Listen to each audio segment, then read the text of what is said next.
Que antes éramos más carnívoros que ahora, no es verdad. Estudia a fondo antropología, fisiología y biología. Los seres humanos no bebían agua del mar. No somos peces ni somos anfibios. Sergi Cinca es licenciado en Ciencias de la Actividad Física y el Deporte, con un posgrado de especialización universitaria de Química y Genética en Salud, Nutrición y Deporte, y doctor en Biomedicina. Está demostrado científicamente que podemos vivir 123 años, pero la media mundial está en 80 más o menos. Hostia, 40 años menos, ¿eh? Apenas hay diferencia entre el leopardo más rápido y el leopardo menos rápido. Apenas hay diferencia entre el ñu más resistente y el ñu menos resistente. Y el ser humano, te puedes encontrar un tío que hace una maratón con menos de 2 horas y un tío que no puede ni acabar una maratón. ¿Cuál es el puñetero problema? Pues que el 80% de la población estamos enfermos. ¿Qué hábitos necesita una persona común de a pie para mejorar su calidad de vida y su autonomía a medida que pasan los años? En general, la gente lleva una vida inflamatoria y toma antiinflamatorio. Vamos a hacer técnicas para desestresar. 4-8, yoga, pero te puedes quitar lo que te está estresando y no tendrás que hacer yoga, quizá. Oye, ¿cuál es el mejor ejercicio físico para la salud? ¿Sabes cuál es el mejor desde el punto de vista de la salud? Después de 30 años lo tengo clarísimo.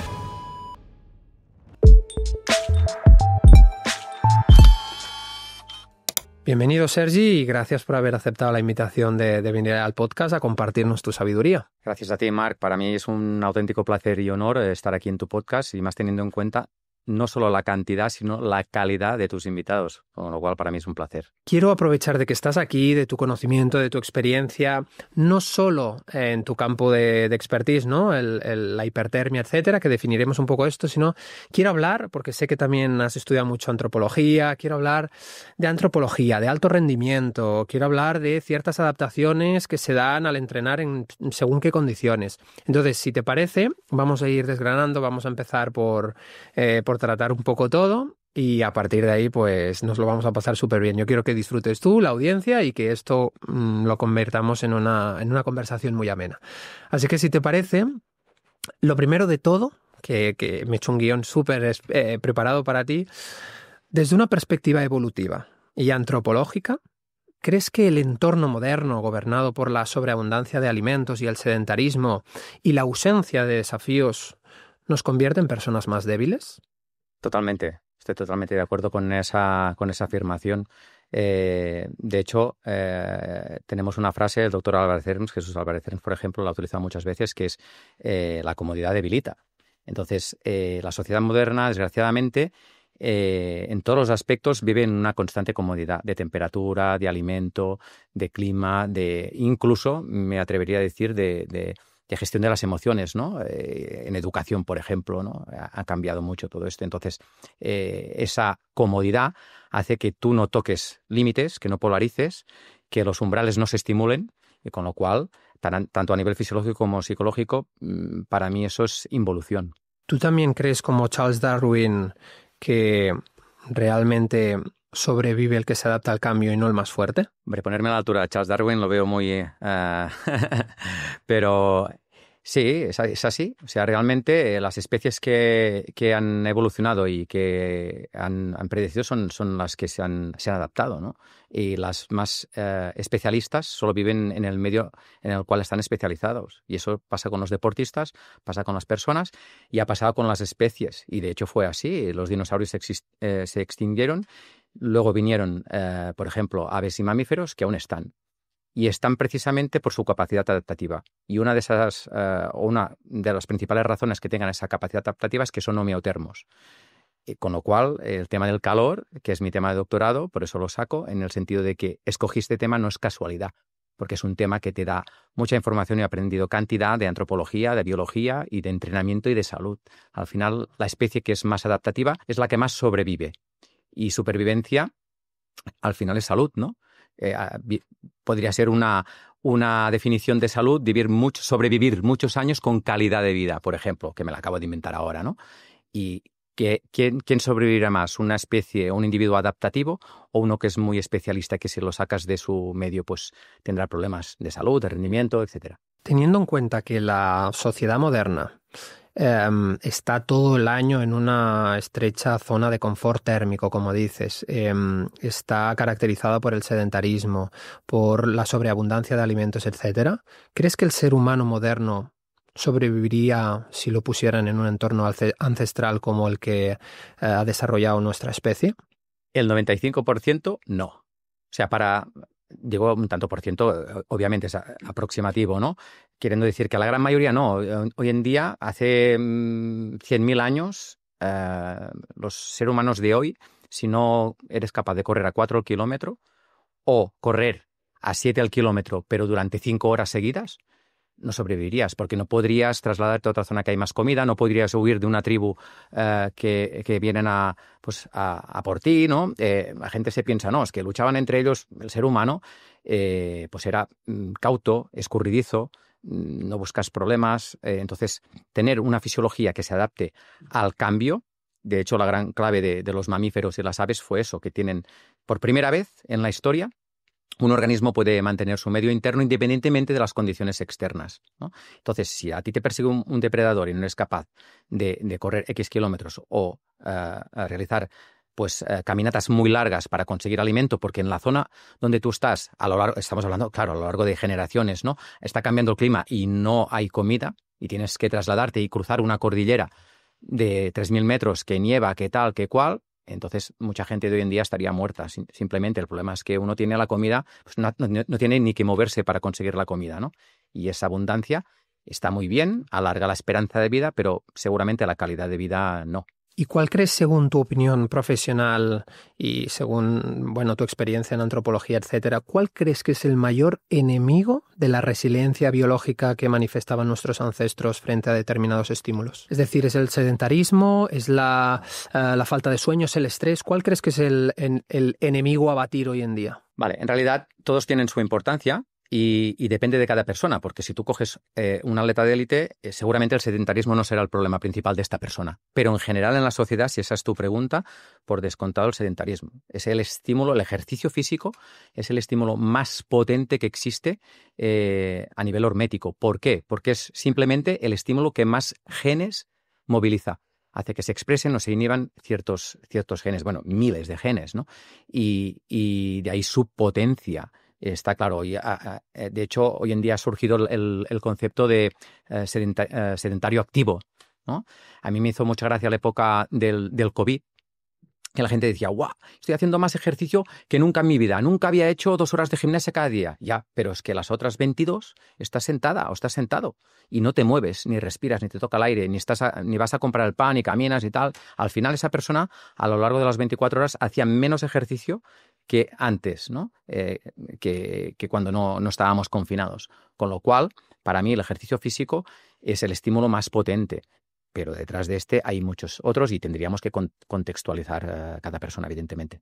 Ahora te hago una pregunta más concreta. Hablemos del entreno de fuerza. ¿Crees que es posible alcanzar un óptimo estado de salud sin entrenar fuerza? Tendríamos que empezar por definir qué consideras tú entrenamiento de fuerza. Yo te lo pregunto, porque claro, depende de tu explicación. ¿Qué es para ti? Defínemelo entonces. Para mí, entreno de fuerza no es hipertrofia, como hoy en día se cree. ¿De acuerdo? Yo vengo del mundo del gimnasio, a mí me apasionaba también el trabajo de pesas de fuerza. De joven había jugado a baloncesto, aunque mi genética, no me pongo de pie, pero es así, no está hecha para jugar a baloncesto. Yo creía que sí, era un apasionado. Y claro, tenía que luchar contra tíos que hacían 2 palmos más que yo. Entonces yo creía que ganando masa muscular ganaba fuerza y no es necesariamente. ¿Qué es la definición de fuerza? Fuerza es un término más neurológico que de tema de hipertrofia, ¿no? En realidad la hipertrofia suele ser inflamación, acumulación de líquidos en la masa muscular, y fuerza lo que es solicitación de fibras, ¿de acuerdo? Entonces hay distintos tipos de fuerza, hay muchas clasificaciones, ¿vale? Pero en realidad la gente que proporcionalmente ejerce más fuerza es la gente que es capaz de solicitar el máximo, o reclutar el máximo número de fibras. Entonces, para mí, ese trabajo sí que es necesario, pero ancestralmente ya se daba. Y para mí, la preparación física adecuada, la fisiología adecuada es la que para sobrevivir o para tener salud o para rendir es la que te da tu propia disciplina, la que te obliga, la que te implica tu propia disciplina. Entonces, seguramente un culturista, igual que una persona sedentaria, y no es por criticar a ningún deportista, no sobreviviría hace 5.000 años porque generaría una necesidad energética excesiva que el ambiente no le podría dar, por ejemplo. Y luego también te quería preguntar, para ti como fisiólogo, ¿qué hábitos necesita una persona común de a pie para mejorar no solo su esperanza de vida, sino su calidad de vida y su autonomía a medida que pasan los años?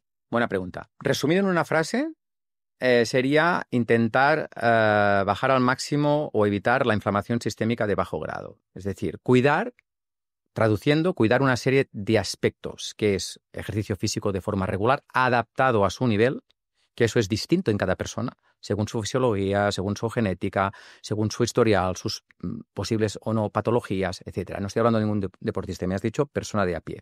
De hecho, voy a tirar para atrás. Hicieron un estudio hace muchos años para ver si había alguna razón genética de la gente que era centenaria, ¿no? Si tenían alguna cosa extraordinaria. Y vieron que habían tantos polimorfismos, tantas mutaciones que podían estar relacionadas que no se podía relacionar. Es decir, en realidad no era un motivo genético. Y empezaron a preguntar a todas las personas, a muchas personas, hubo un metaestudio, donde preguntaron a muchas personas sedentarias qué carajo habían hecho durante toda su vida, ¿no? Y tenían unos puntos en común, que podía ser quizá la respuesta a tu pregunta, ¿no? De forma sencilla. Por ejemplo, eran personas súper activas. Súper activas quiere decir hacer ejercicio físico. Ejercicio físico es moverse de forma planificada, puede ser, pero más que nada hacer mucha actividad física, que es moverse de forma implanificada, porque la vida de antes ya era actividad física, los trabajos, los desplazamientos. Hoy en día no, tenemos que pagar para que nos hagan hacer ejercicio, ¿no? Mi abuelo siempre me decía, no lo entiendo. Nosotros nos pagaban para levantar pesos y ahora la gente paga para que le hagan levantar pesos. ¿Cómo ha cambiado la vida? No lo entendía, ¿no? Entonces, personas súper activas. Más bien eran personas que tenían un cuerpo más pequeño, metabolismo, no eran personas de mucho volumen. Eran personas, como te decía, súper activas no solo físicamente, sino intelectualmente. Es decir, trabajaban la mente, estaban ocupadas.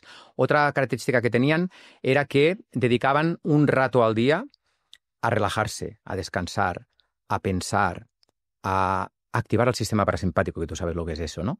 Hoy en día, por desgracia, hay un desequilibrio entre simpático y parasimpático, como tú bien sabes, y es el gran problema de la sociedad. Antiguamente era parasimpático todo el día y simpático de golpe porrazo, cuando tenía que cruzar un río, cuando me salía un león y tenía que correr, pero el resto del día era parasimpático. Hay estudios en mamíferos como la cebra, que van al límite, tú lo sabes, ¿no? Cortisol, tal, y a los 5 minutos está en parámetros normales, aun habiendo estado 5 minutos antes en peligro de muerte, ¿no? Eso es lo que es un buen deportista de élite o lo que tendría que ser una persona saludable. Siguiendo con esto, pues también comer comida saludable. Aquí entraríamos en un debate. ¿Qué es comida saludable? Puede ser muchas cosas, pero lo que todo el mundo se pone de acuerdo es va a misa. No comer azúcares simples, productos no procesados, productos frescos, comida de proximidad, real. Comida real, ¿vale? ¿De acuerdo? Y luego ya debatremos si está otro, que si más proteínas, que si menos, lo que sea. Pero es otra característica. Y luego bajar los niveles de estrés crónico, ¿de acuerdo? Y todo esto puede llevar a que la inflamación sistémica, lo que digo yo, siempre explico mi copa, siempre es la metáfora que yo utilizo, ¿no? La copa de la inflamación sistémica, que cuando está llena surge el problema, la patología, el cáncer o la lesión deportiva en el caso de los deportistas, ¿no?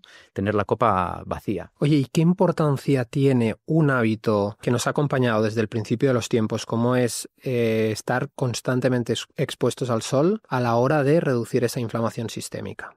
Buah.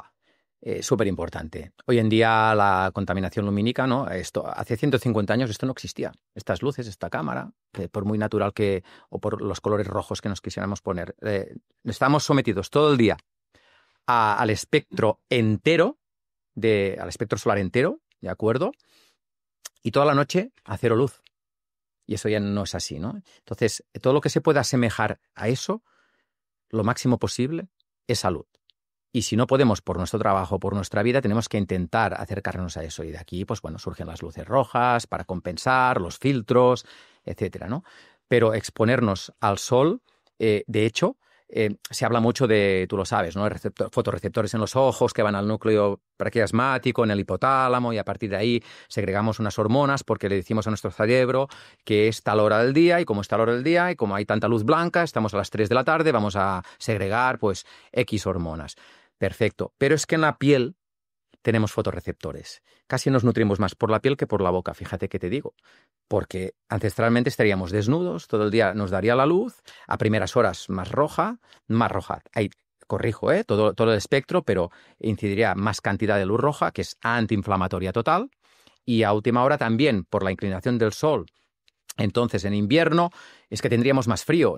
Al tener más frío, ¿qué haríamos? Cuando sale el sol en medio del día, nos pondríamos. Es un tema instintivo, ¿de acuerdo? Que nos diera el sol. En verano, a mediodía, tendríamos mucha calor, buscaríamos una sombra. Y ahí indirectamente te está dando la luz, porque ya se sabe que hasta en un día nublado el espectro te va dando y tu piel se va alimentando en ese sentido y te da salud. Energía a mediodía, bueno, tenemos que matizar, pero más tema mitocondrias, energía, ATP en mediodía, más antiinflamatorio, primeras y últimas horas del día, del espectro. Te voy a hacer, antes de pasar a lo deportivo, por supuesto, antes de hablar de otros estresores que tengo, no me olvido que vamos a tratar en el podcast de hoy, te quiero hacer muchas preguntas de interés común, que creo que hay todavía mucha confusión, tanto por desinformación como por sobreinformación, ¿no? Parálisis por análisis. Entonces, te voy a hacer un montón de preguntas, teniendo en cuenta una perspectiva antropológica, histórica y evolutiva, y a ver tú, como experto en fisiología también, qué opinión te merece. ¿Crees que es natural comer 5 o 6 veces al día como promueven las directrices oficiales? No, totalmente. Y te puedo dar muchas razones.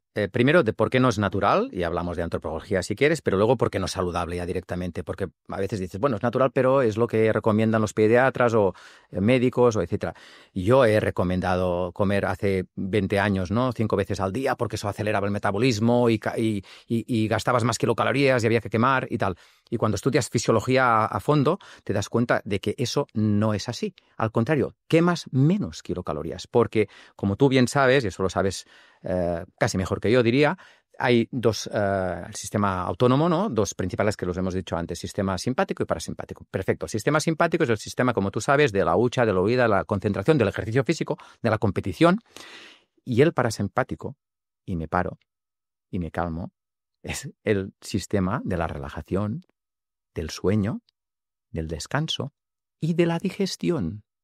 Luego entraremos en debate si en competición o no hay que comer, ¿vale? Pero si estás en simpático, sí, están los dos activados, pero hay predominancia de uno o de otro. Si estás haciendo la digestión, ¿vale? No estás haciendo el ejercicio, es decir, estás más en parasimpático. El leopardo no come para ir a cazar. El leopardo va a cazar cuando está en ayunas y tiene hambre. Eso es el estímulo de cortisol que le da el chute de energía, ¿vale? Para ir a cazar. Entonces, eso es lo importante. Si tú comes, primero, ancestralmente, vamos a la biología y luego a la salud. Porque si no me voy por los cerros de Úbeda y tú me corriges y me pegas el toque, por favor, que es mi defecto. Entonces, ancestralmente, no se comía 5 veces al día. Comías una vez, lo que podías, lo que encontrabas, luego igual estabas 3 días sin comer. Y luego un día igual comías 4 veces, porque te encontrabas comida, ¿vale? Pero estamos más preparados por los déficits que por los excesos. De ahí tu pregunta inicial, ¿te acuerdas? ¿Esto debilita? Claro que nos debilita como especie, porque tenemos excesos, tenemos recursos biológicos y fisiológicos y bioquímicos para la falta de sustrato, para la falta de oxígeno. Estamos más adaptados a la escasez. Claro, hay 5 hormonas que suben la glucosa, solo una que la baja. Y la baja cuando hay exceso de glucosa. ¿Cuánto había antes de exceso de glucosa? Ahora hay muchísima. Cada 3 horas. ¿Vale? Entonces, ¿por qué, desde el punto de vista de salud, y me voy a la segunda parte, no es aconsejable hacer 5 comidas al día? Por muchas razones. Primero, picos de insulina constante y sobre todo, si nuestra dieta no es adecuada. Vamos a subir, no, y hago dieta ceto, no subo los niveles de azúcar. Vale, perfecto. No tendrás picos de insulina, pero vas a inflamar tu intestino.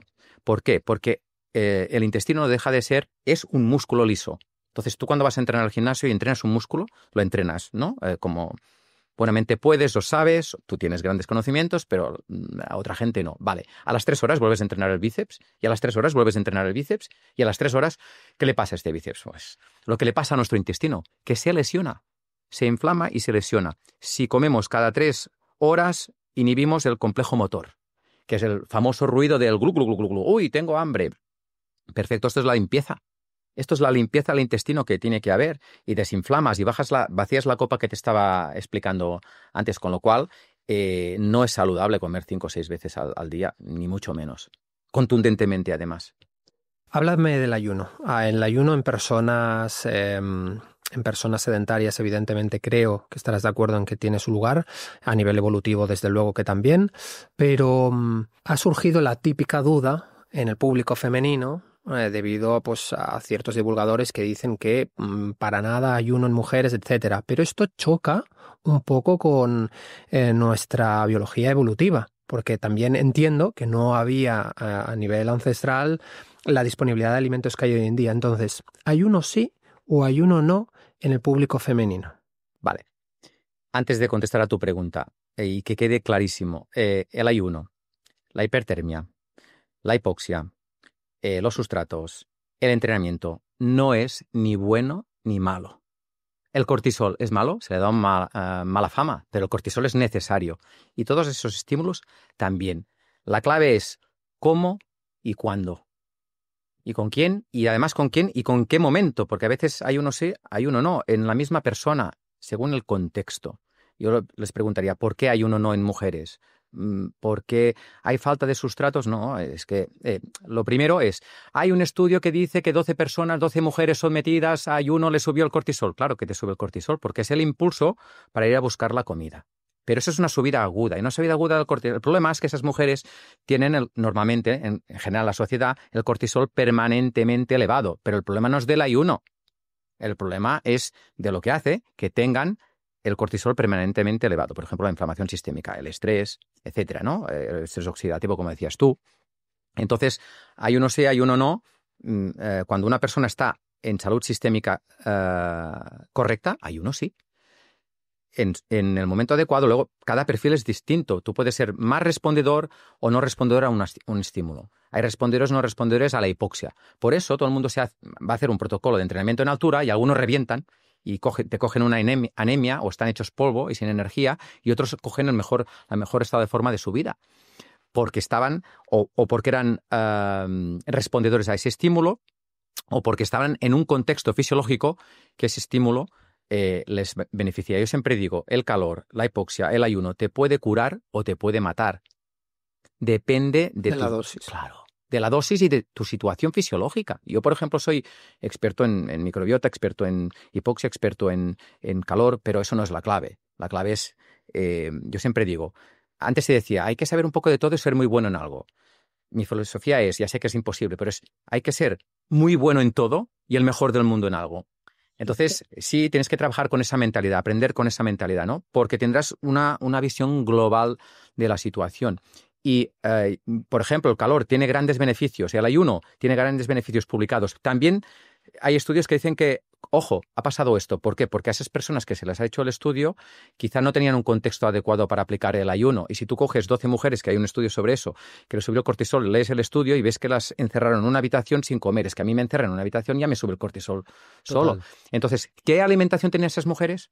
Porque si es una alimentación que estaba basada en hidratos de carbono de alto índice glucémico, el ayuno no se les va a poner bien, porque su cuerpo va a decir, ¿dónde está el azúcar que a mí me falta? ¿Entiendes? Yo en época del COVID, hice 2 ayunos de 48 horas. Muchas veces lo explico. Y nunca me habían salido mejores parámetros. Entonces, si yo digo esto y sale un experto en fisiología diciendo esto, la audiencia se queda con los titulares. Vamos a hacer ayuno porque este tío se ve que sabe mucho y el ayuno es muy bueno. No, tengo que explicar la realidad. Tengo que explicar que si yo 5 años antes hago ese ayuno, me muero directamente. Y me es totalmente reactivo. Claro. Y es inflamatorio. Entonces, hay un proceso, primero cambiando la nutrición, presentando otros estímulos, tal, que hacen que ese estímulo, ¿no? Es que es igual que el entrenamiento. Es como si me dijeras, ¿una maratón es sí? Maratón no. ¿Es bueno o no? Pues para Kilian Jornet es un estímulo de mantenimiento, entre comillas, y que le hace mejorar puesto en determinado contexto antes de y después de otro estímulo más potente, y para otra persona lo destrozaría directamente. Entonces, la pregunta no es maratón sí, maratón no, sino en qué contexto, ¿no? Uh-huh. Claro. ¿Crees que tiene sentido también desde una perspectiva evolutiva seguir las directrices que nos instan a comer sin hambre y beber sin sed? Porque siempre escuchamos las directrices oficiales, no esperes a tener sed porque si no estás deshidratado. Buena ¿Realmente pregunta. Es una pregunta súper interesante, Mar, me encantan tus preguntas. En un estado, por ejemplo, de necesidad, ¿vale? No normal, de salud no sistémica, quizá tengas que beber sin sed. En un estado de salud sistémica normal o correcta, no. Por ejemplo, si tú tienes una persona que tiene deshidratación crónica y acidosis metabólica crónica, que yo la mayoría de pacientes que me vienen, de deportistas que me vienen, están en ese estado, ¿vale? Porque durante meses, ya no digo meses, durante años, ¿vale? No han bebido lo que tenían que beber. Hay un momento que el cuerpo, igual que puede producir respuestas adaptativas positivas, pueden tener respuestas adaptativas reactivas, es decir, no son reactivas, no son positivas. Su cuerpo se adapta a la deshidratación crónica y su mecanismo de sed para que beba se modifica. Me explico. Por ejemplo, te pongo otro ejemplo para que se entienda esta explicación. Un hipertenso que está todo el día a 15 de presión, su hipotálamo, ¿vale? Si tú lo pones a 12, le das un medicamento para que se ponga a 12, que teóricamente 12, 11 es una presión saludable, y a la práctica lo es, se encuentra fatal. Se encuentra fatal porque su cuerpo se piensa que la presión normal es 15, 16 y está luchando para volver a subir a esa presión porque es lo que ha hecho su fisiología durante los últimos 10 años. Entonces, si una persona lleva 5 o 10 años en deshidratación crónica, que hay mucha gente así, ¿vale? Llega un momento que su umbral de la sed está modificado.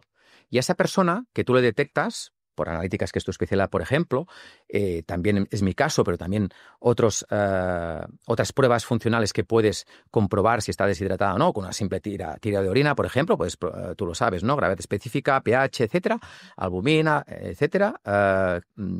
Puedes ver que está deshidratada de forma crónica. A esa persona sí que la tienes que hacer beber en contra de bebe cuando no tenga sed, porque su mecanismo de la sed, que se regula también, por cierto, en el hipotálamo, como tú también sabes, y está modificado, como el del hipertenso. Y tienes que reeducarlo hasta que habrá un momento que esa persona tendrá que beber cuando tenga sed, porque ya estará readaptado otra vez y sus umbrales de sed serán los correctos desde el punto de vista de salud sistémica. No sé si me estoy explicando. Sí. Y esto me abre paso a una de las preguntas que sabes que tenía preparada para ti, porque es que me has abierto el melón y ahora te la tengo que hacer. Pues venga. Porque me haces dudar, justamente. Tú que eres una persona que, pues defiendes que, creo, ahora lo expondrás, ¿no? Hay ciertas adaptaciones biológicas que solo obtenemos al enfrentarnos a determinados escenarios incómodos. Viniendo a lo del agua y lo de la sed, como yo te he explicado, muchas veces he defendido, no sin antes argumentarlo bastante bien, pero he defendido que la dependencia de estar bebiendo constantemente agua y sales para rendir, desde una perspectiva de libertad biológica, es decir, lo que yo persigo cuando hablo de un atleta híbrido, una persona capaz de rendir en cualquier escenario, en cualquier condición adversa, sin depender de, ha hecho que yo, a nivel personal, me haya entrenado durante mucho tiempo en condiciones de hipertermia, de mucho calor, pero además también sin beber y sin reponer electrolitos y en ayunas. ¿Por qué? Porque buscaba una resiliencia mental, una resiliencia biológica. Pero aquí viene la chicha del pastel y por eso tenemos que tener esta conversación. Eso ha generado adaptaciones favorables a que, uno, yo pueda salir ahora, rendir en este escenario sin ningún decaimiento del rendimiento, sin necesidad de agua, sin necesidad de sales y soportando perfectamente cualquier tipo de temperatura. Vale, esta es la parte positiva. Ahora yo te pregunto, ¿es una adaptación positiva que yo ahora ya no tenga sed durante la mayor parte del día y por la noche tenga una sed de locos y cubra mis necesidades de hidratación? ¿O es que me he pasado, como decías ahí, y estoy deshidratado de forma crónica y empiezo a ser peligroso? Probablemente puede ser que sea esta segunda opción. Entonces, tienes que tener con cuidado. Mira, te pongo el ejemplo del cortisol que tú lo conoces y luego entenderás mi ejemplo de la hidratación. ¿Es que el cortisol de forma aguda es buena y de forma crónica es mala? Sí. Vale. Pues con la deshidratación pasa lo mismo. Yo, a veces, a mis deportistas les digo, vamos a deshidratarte o trabaja sin tomar bebidas isotónicas y tal, entrena, y a otros les digo, no, sal con la bebida isotónica. A ver, Sergi, ponte de acuerdo. ¿Me dices que sí o no? ¿Qué estás defendiendo? No, es que no defiendo nada. Defiendo. Hay que distinguir dos situaciones fisiológicas. Tener salud sistémica correcta. A partir de ahí creamos la incomodidad y mejoramos. Luego no sé si me vas a preguntar, si creo en el contexto de buscar incomodidades y tal, porque voy a ser bastante contundente en eso y creo que te gustará, ¿vale? Si estamos en salud sistémica o no estamos en salud sistémica. Si no estamos en salud sistémica, lo primero que tenemos que hacer, antes que mejorar, es estar en salud sistémica. Me vienen deportistas, ahora uno que ha ganado la Garmin, estuvo a punto de ganar la olla porque la cortaron, si no, seguramente hubiéramos estado allí, y hacía 2 años estaba en el pozo, ¿vale? Y primero le dije, no, estás sin competir 1 año y tenemos que restaurar la salud sistémica. Luego ya es que iremos compitiendo y no prepararemos específicamente y van a ser los resultados, y así ha sido, ¿vale? Creamos la incomodidad cuando podemos hacerlo. Cuando ese estímulo le puede hacer mejorar, no le empeora, le crea más inflamación, le destruye, le enferma, le lesiona, ¿de acuerdo? Entonces, deshidratación es, o sea, tú puedes entrenar deshidratado, pero tienes que estar todo el día, toda la semana, todo el mes, todo el año correctamente hidratado. Es decir, no deshidratado de forma crónica. Pero ignorando incluso la sensación de sed, ¿eh? Sobre todo ese es el punto.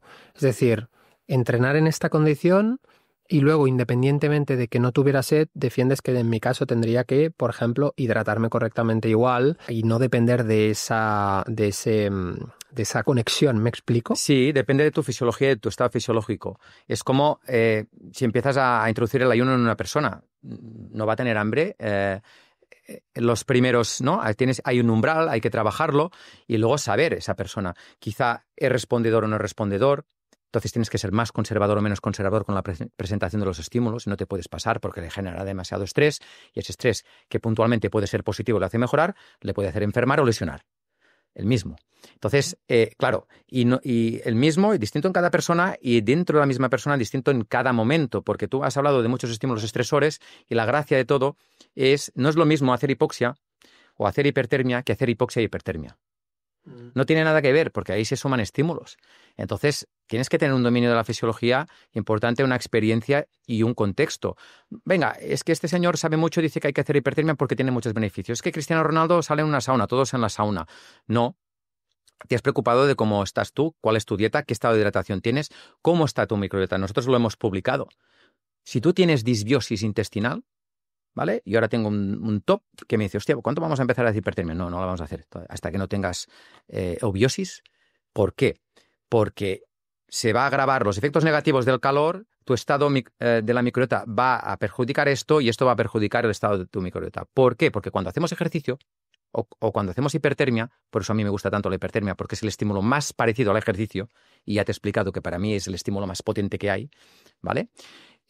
Pasan cosas muy parecidas a nivel fisiológico que lo que nos pasa cuando hacemos ejercicio. Por ejemplo, hay una redistribución sanguínea. A nivel esplácnico, es decir, órganos centrales, intestino, hay falta de irrigación, hay una hipoxia y hay una isquemia, con lo cual estar comiendo, haciendo la digestión, quizá no es lo más adecuado, porque la sangre, ¿dónde va? O va fuera o va dentro. Si tú te tienes que enfriar, tiene que ir fuera para refrigerar, para evaporar, para la convección, para vasodilatar, para que es como un radiador, que la sangre vaya a la periferia que está más fría que el centro del cuerpo y así podemos bajar nuestra temperatura. ¿De acuerdo? Si tú estás comiendo, la sangre tiene que ir a hacer la digestión, entonces tiene que haber una redistribución y ahí hay una limitación, por ejemplo. ¿Entiendes? Entonces, los estímulos, depende de cómo los presentas, puedes conseguir una adaptación, o más bien dicho, una respuesta adaptativa o una respuesta reactiva. Y eso en individuos distintos, por ejemplo, maratoniano. Hostia, al ayuno les va muy bien. Bueno, nosotros hemos tenido 2 maratonianos de élite en el mismo momento. Estaba trabajando en esa época también con el doctor Álvarez Herms y teníamos 2 maratonianos top. Vale. A uno les presentamos trabajar la flexibilidad metabólica, que eso también lo hemos publicado por primera vez en la historia. Se ha publicado de verdad lo que es la flexibilidad metabólica. De hecho, en un artículo con el equipo normal de profesionales. Ahora lo vamos. El siguiente paso será ese concepto que hace años que conocemos, pero al final tienes que publicarlo para que sea una realidad, ¿no? Vamos a intentar hacerlo en deportistas amateurs y luego en población en general, ¿no? Presentas el ayuno a los 2 maratonianos olímpicos, de nivel olímpico, y uno baja 3 kilos en 3 días. El otro, 3 kilos en 3 meses. Vale. Ahí tienes que detectar, ¿no? Quién tiene una respuesta adecuada. Bajar 3 kilos en 3 días, aunque decía, me encuentro súper bien, tengo mucha energía, tal, es que su cuerpo está reaccionando de forma reactiva. Es decir, su cuerpo está diciendo, ¿dónde está el azúcar que yo necesito? ¿Por qué? porque este señor pues tenía un perfil más quizá glucolítico. ¿Cómo lo sabes? Por una serie de parámetros, poniéndolo en una serie de pruebas y tú ves que moviliza más azúcares que grasas, etcétera, etcétera. El otro señor se adapta súper bien al ayuno, enseguida empieza a movilizar ácidos grasos, lo compruebas con una serie de pruebas, adaptas, eres más agresivo en el protocolo y por lo tanto no existe un protocolo. La gente pregunta, ¿pero qué tengo que hacer, no? Vale, pues esto te hago una pregunta Sí. todavía más interesante ahora que estás abriendo estos temas. ¿Y eso significa que ese estímulo no o que hay que ser más gradual a la hora de aplicar el estímulo? Es decir, yo siempre he tenido la opinión, ahora me lo defenderás tú o no, de que a lo mejor no son las herramientas lo que causan una involución en el rendimiento, en la salud, etcétera, sino la mala aplicación de la herramienta o la falta de adaptación. Entonces, en ese atleta mismo, ¿es determinante eliminar el ayuno o quizás te hace plantearte a ti como fisiólogo el incorporarlo de forma mucho más gradual? Buena pregunta. Depende de la respuesta reactiva que tenga. Si es muy agresiva, obviamente, ¿por qué es tan agresiva? A ver, porque no es respondedora a este estímulo, ¿vale? ¿Por qué no es respondedora a este estímulo? Vamos a mirar por qué. Porque su cuerpo moviliza otros sustratos, porque mentalmente no está preparado para ese estímulo, siempre ha comido cada 3 horas y eso es un estrés mental ya de entrada, por su tipo de entrenamiento, por toda la vida que lleva, ¿no? Los ritmos circadianos que lleva, cuándo come, a qué horas come, cómo produce hormonas a lo largo del día esa persona, que pueden ayudar a que ese estímulo no sea tan reactivo y sea más adaptativo. Todo depende. A veces no es solo graduarlo más o decir no, de momento no, depende del estado, ¿no? Si yo me encuentro bien, ya, pero tienes una disbiosis y una permeabilidad brutal. Si ponemos hipertermia, ¿vale? Eso se va a agravar. Tendrás más disbiosis, habrá más andetoxemia, habrá más tormenta inflamatoria. La tormenta inflamatoria daña la pared del epitelio, de la pared intestinal, con lo cual más permeabilidad y es una rueda que se hace cada vez mayor. Entonces esa persona, cero calor. Yo soy experto en calor. Este verano no he hecho hipertermia. ¿Vale? No he hecho hipertermia. No he hecho... y normalmente hacía. ¿Por qué? Inercia fisiológica. Otro concepto inventado por el doctor Jesús Álvarez Herms, que hay que citar siempre los autores, ¿no? Y para mí él es un referente. Entonces, yo llevaba una inercia fisiológica muy negativa por tema personal. Mi padre ha estado un año muy mal de salud, estaba inmerso en el doctorado, trabajo, deportistas, familia, todo lo que tú quieras. Entonces, llevaba ya una inercia fisiológica muy estresante. Mi entrenamiento, los estímulos para mejorar no pueden ser los mismos. El año anterior había sido subcampeón de Cataluña en 10 y 5 kilómetros, combinando entrenamiento clásico, vamos a decirlo así, con entrenamiento sistémico, es decir, estímulos de este tipo que tú me estás proponiendo, bien puestos, ¿no? Para mejorar. Mi estrategia este último año ha sido, visto desde fuera, entrenamientos de lo que se diría mantenimiento. Y luego hace 2 semanas gané una carrera. ¿Por qué? Porque he adaptado todo esto. Si yo hubiera hecho hipertermia, como hice el año pasado, me hubiera lesionado. ¿Por qué? Porque mi contexto seguramente ya era más proinflamatorio por toda esta situación, entonces el calor no deja de inflamar, igual que el entrenamiento, igual que he disminuido la dosis, la periodización, etcétera, de tipos de entrenamiento. No he hecho un entrenamiento clásico para mejorar, pero en cambio he mejorado. Esta carrera que gané hace 2 semanas, mejoré mi marca de hace 20 años, una boleta de 52 años. ¿Cómo lo hace esto? Pues trabajando, analizando la situación fisiológica e incorporando los estímulos como tocan en cada momento. ¿Por qué no he hecho yo hipertermia? En realidad sí que he hecho. Y me dirás, porque claro, tú no hablas de que hay que mantener los estímulos de forma crónica para hacer cambios epigenéticos y ahora me dices que has estado este verano sin hacer hipertermia. Entonces pierdes las adaptaciones. No, porque estamos en verano. Y en verano ya es hipertermia. 24 horas. Entonces... Sí, pero el punto, o sea, lo que quiero que sí o sí me respondas, ¿Sí? porque esto es lo que me va a dar... me va a dar mucha luz al tema, es, ¿crees que todo el mundo, con suficiente tiempo de adaptación y de entrenamiento ante un determinado estímulo, puede conseguir integrarlo en su fisiología sin ningún perjuicio? ¿O por el contrario, me estás diciendo que no todo es entrenamiento a la exposición de estos estímulos y que hay personas que genéticamente o fisiológicamente, etcétera, más allá del contexto, hay estímulos en los que no tienen que aplicarse? Esa es la pregunta concreta. No todo el mundo puede aplicar estos estímulos de forma gradual si no está preparado para esos estímulos. Es decir, si una persona tiene disbiosis intestinal, no puede hacer hipertermia. Así de claro te Pero lo eso digo. es una condición que se puede mejorar, la Vale, pues disbiosis, entonces me si lo refiero. mejora y esté preparado fisiológicamente para ese estímulo, es como si me dijeras, ¿todo el mundo está preparado para hacer ejercicio de forma progresiva? Claro. Pero si eres obeso y pesas 250 kilos, no te pongas a correr. Entonces haces alusión al contexto, a que todo es atender al contexto individual, pero al final, Claro. en un contexto de salud, todos podemos llevar nuestro cuerpo a... No todos podemos, todos hemos de hacerlo si quieres mejorar tu salud, en un contexto de salud sistémica. Y si vamos a entrenamiento, será todavía más contundente. Vale, mira, vamos a ponernos súper en tesitura, ¿no? Wim Hof, ya sabemos todos el apodado hombre del hielo, ha logrado hazañas como correr una media maratón descalzo en el Círculo Polar Ártico o correr un maratón completo en el desierto de Namibia sin beber ni una sola gota de agua. Entonces, esta es la pregunta interesante, ¿no? Puesta con un ejemplo. ¿Crees que esos logros son alcanzables para cualquier persona que se entrene durante el periodo de tiempo que sea? ¿O crees que es algo que está determinado más allá del entrenamiento por una condición genética de este hombre? ¿Wim Hof es entreno o es un portento de la naturaleza? Si me preguntas sobre esta persona, tendría que analizarlo.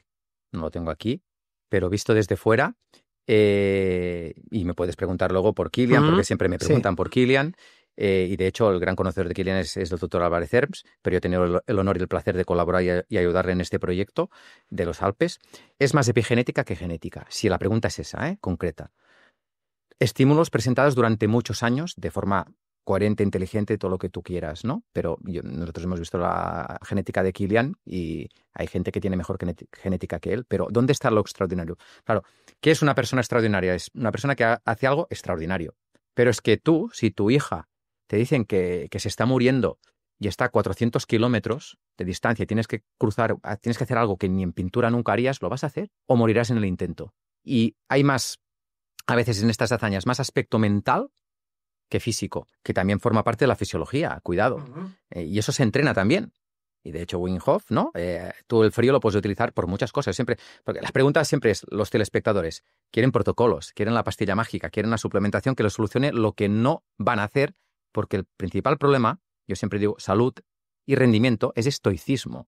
Si todo el mundo sabe, siempre acabo las charlas así en salud, si todo el mundo sabe que no hay que comer azúcares, no hay que beber alcohol y hay que hacer ejercicio cada día, ¿por qué coño no lo hacemos? Pues porque cansa, porque no mola, porque es aburrido, porque no puedo. Entonces, ahí es donde tienes que trabajar.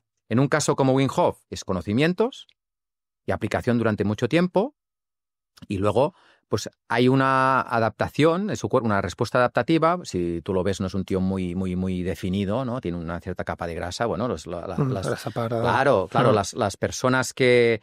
Y no parda también, ¿eh? Pero bueno, las personas que están adaptadas al frío, que son esquimales, por ejemplo. Los esquimales tienen una composición corporal distinta, más grasa corporal, y no toman el sol, que es la principal medida, ¿no? Para absorber vitamina D, teóricamente, y tal. Es que comen mucho pescado azul, sí, también. Y se someten al frío. Y someterte al frío también generas vitamina D. Eso no lo sabe tanta gente, ¿no? Y movilizas grasa parda, antiinflamatoria, por cierto. Y luego coges un africano, es una persona que no tiene apenas grasa corporal, que está habituado a la deshidratación y al ayuno, pero no esta persona en concreto, su etnia durante generaciones y generaciones y generaciones. Por eso es otro especialista adaptado al calor y tiene menos grasa porque tiene que enfriar, no puede ir con el abrigo natural que es la grasa, ¿no? Y al final, pues puede ser una etnia intermedia, puedes trabajar para adaptarte más al frío o al calor. Para mí lo mejor es polarizar, ¿vale? Porque hablaremos de flexibilidad metabólica, ¿no? Este concepto que hemos publicado, que todo el mundo habla, pero que hemos publicado por primera vez y demostrado nosotros, ¿no? Bueno, hoy me preguntaba Sergi que tienes que definir una frase que te defina, que tú puedas tener tu target y tal, me decías antes de la entrevista, ¿no? Bueno, pues ya que está tanto de moda inventar palabras, yo me invento una, ¿no? Que es hay flexibilidad metabólica, hay flexibilidad de temperatura, frío y calor, pues flexibilidad fisiológica, ¿no? Uh-huh. La persona que tenga más flexibilidad fisiológica, es decir, que tenga más capacidad de respuesta a los distintos estímulos que se te pueden presentar, una respuesta correcta, que sea eficiente, lo más eficiente posible. ¿Qué es lo más eficiente posible? Aquella que destinas menos recursos para responder correctamente. Eso te da más ventaja respecto a otro individuo en esos estímulos. Y cuanto más, pues mejor, porque al final lo que te hace enfermar, por desgracia, son una serie de estímulos que algunos no son positivos, ¿no?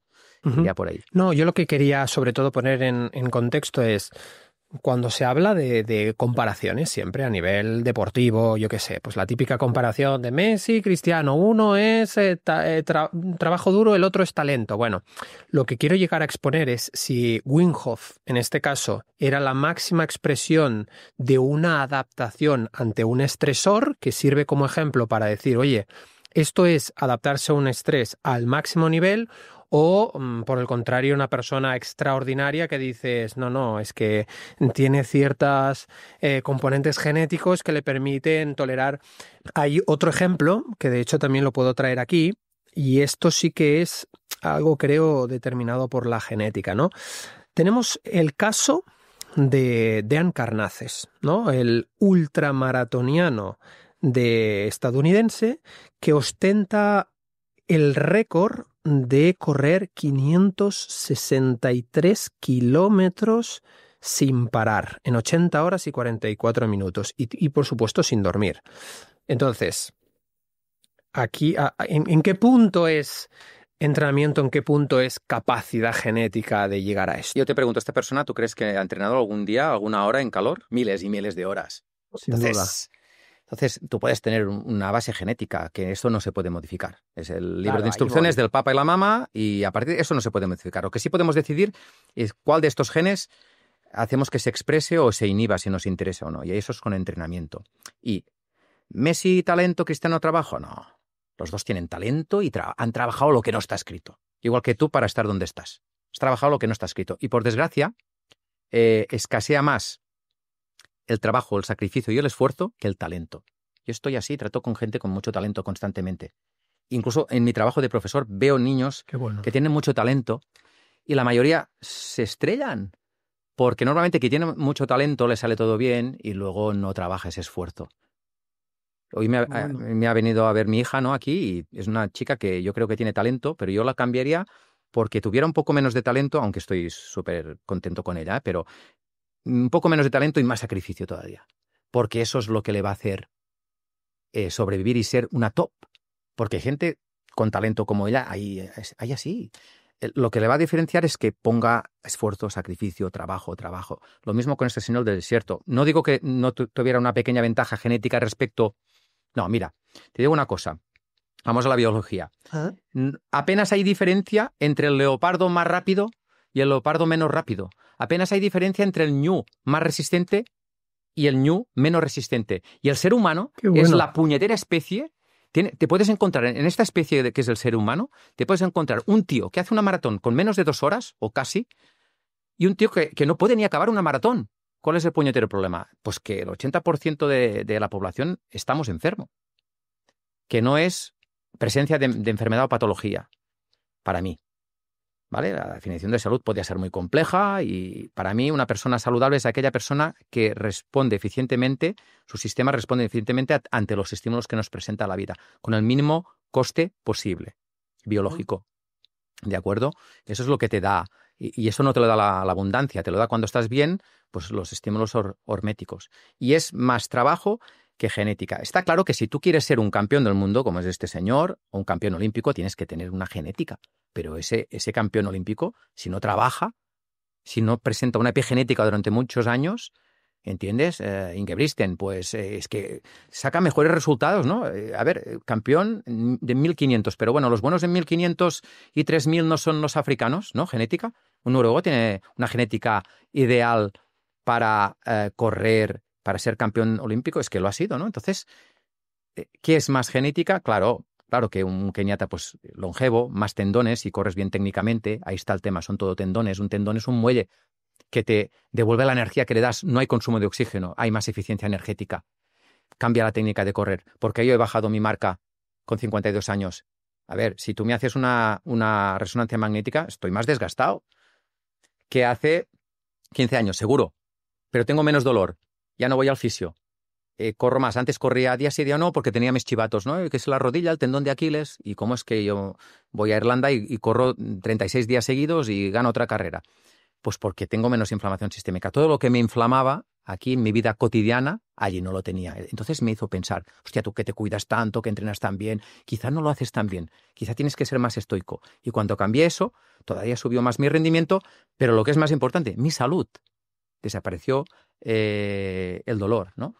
Genética. Yo tengo una genética, hablamos de genética y epigenética, déjame acabar con esto que es interesante. Yo tengo una genética muy jodida.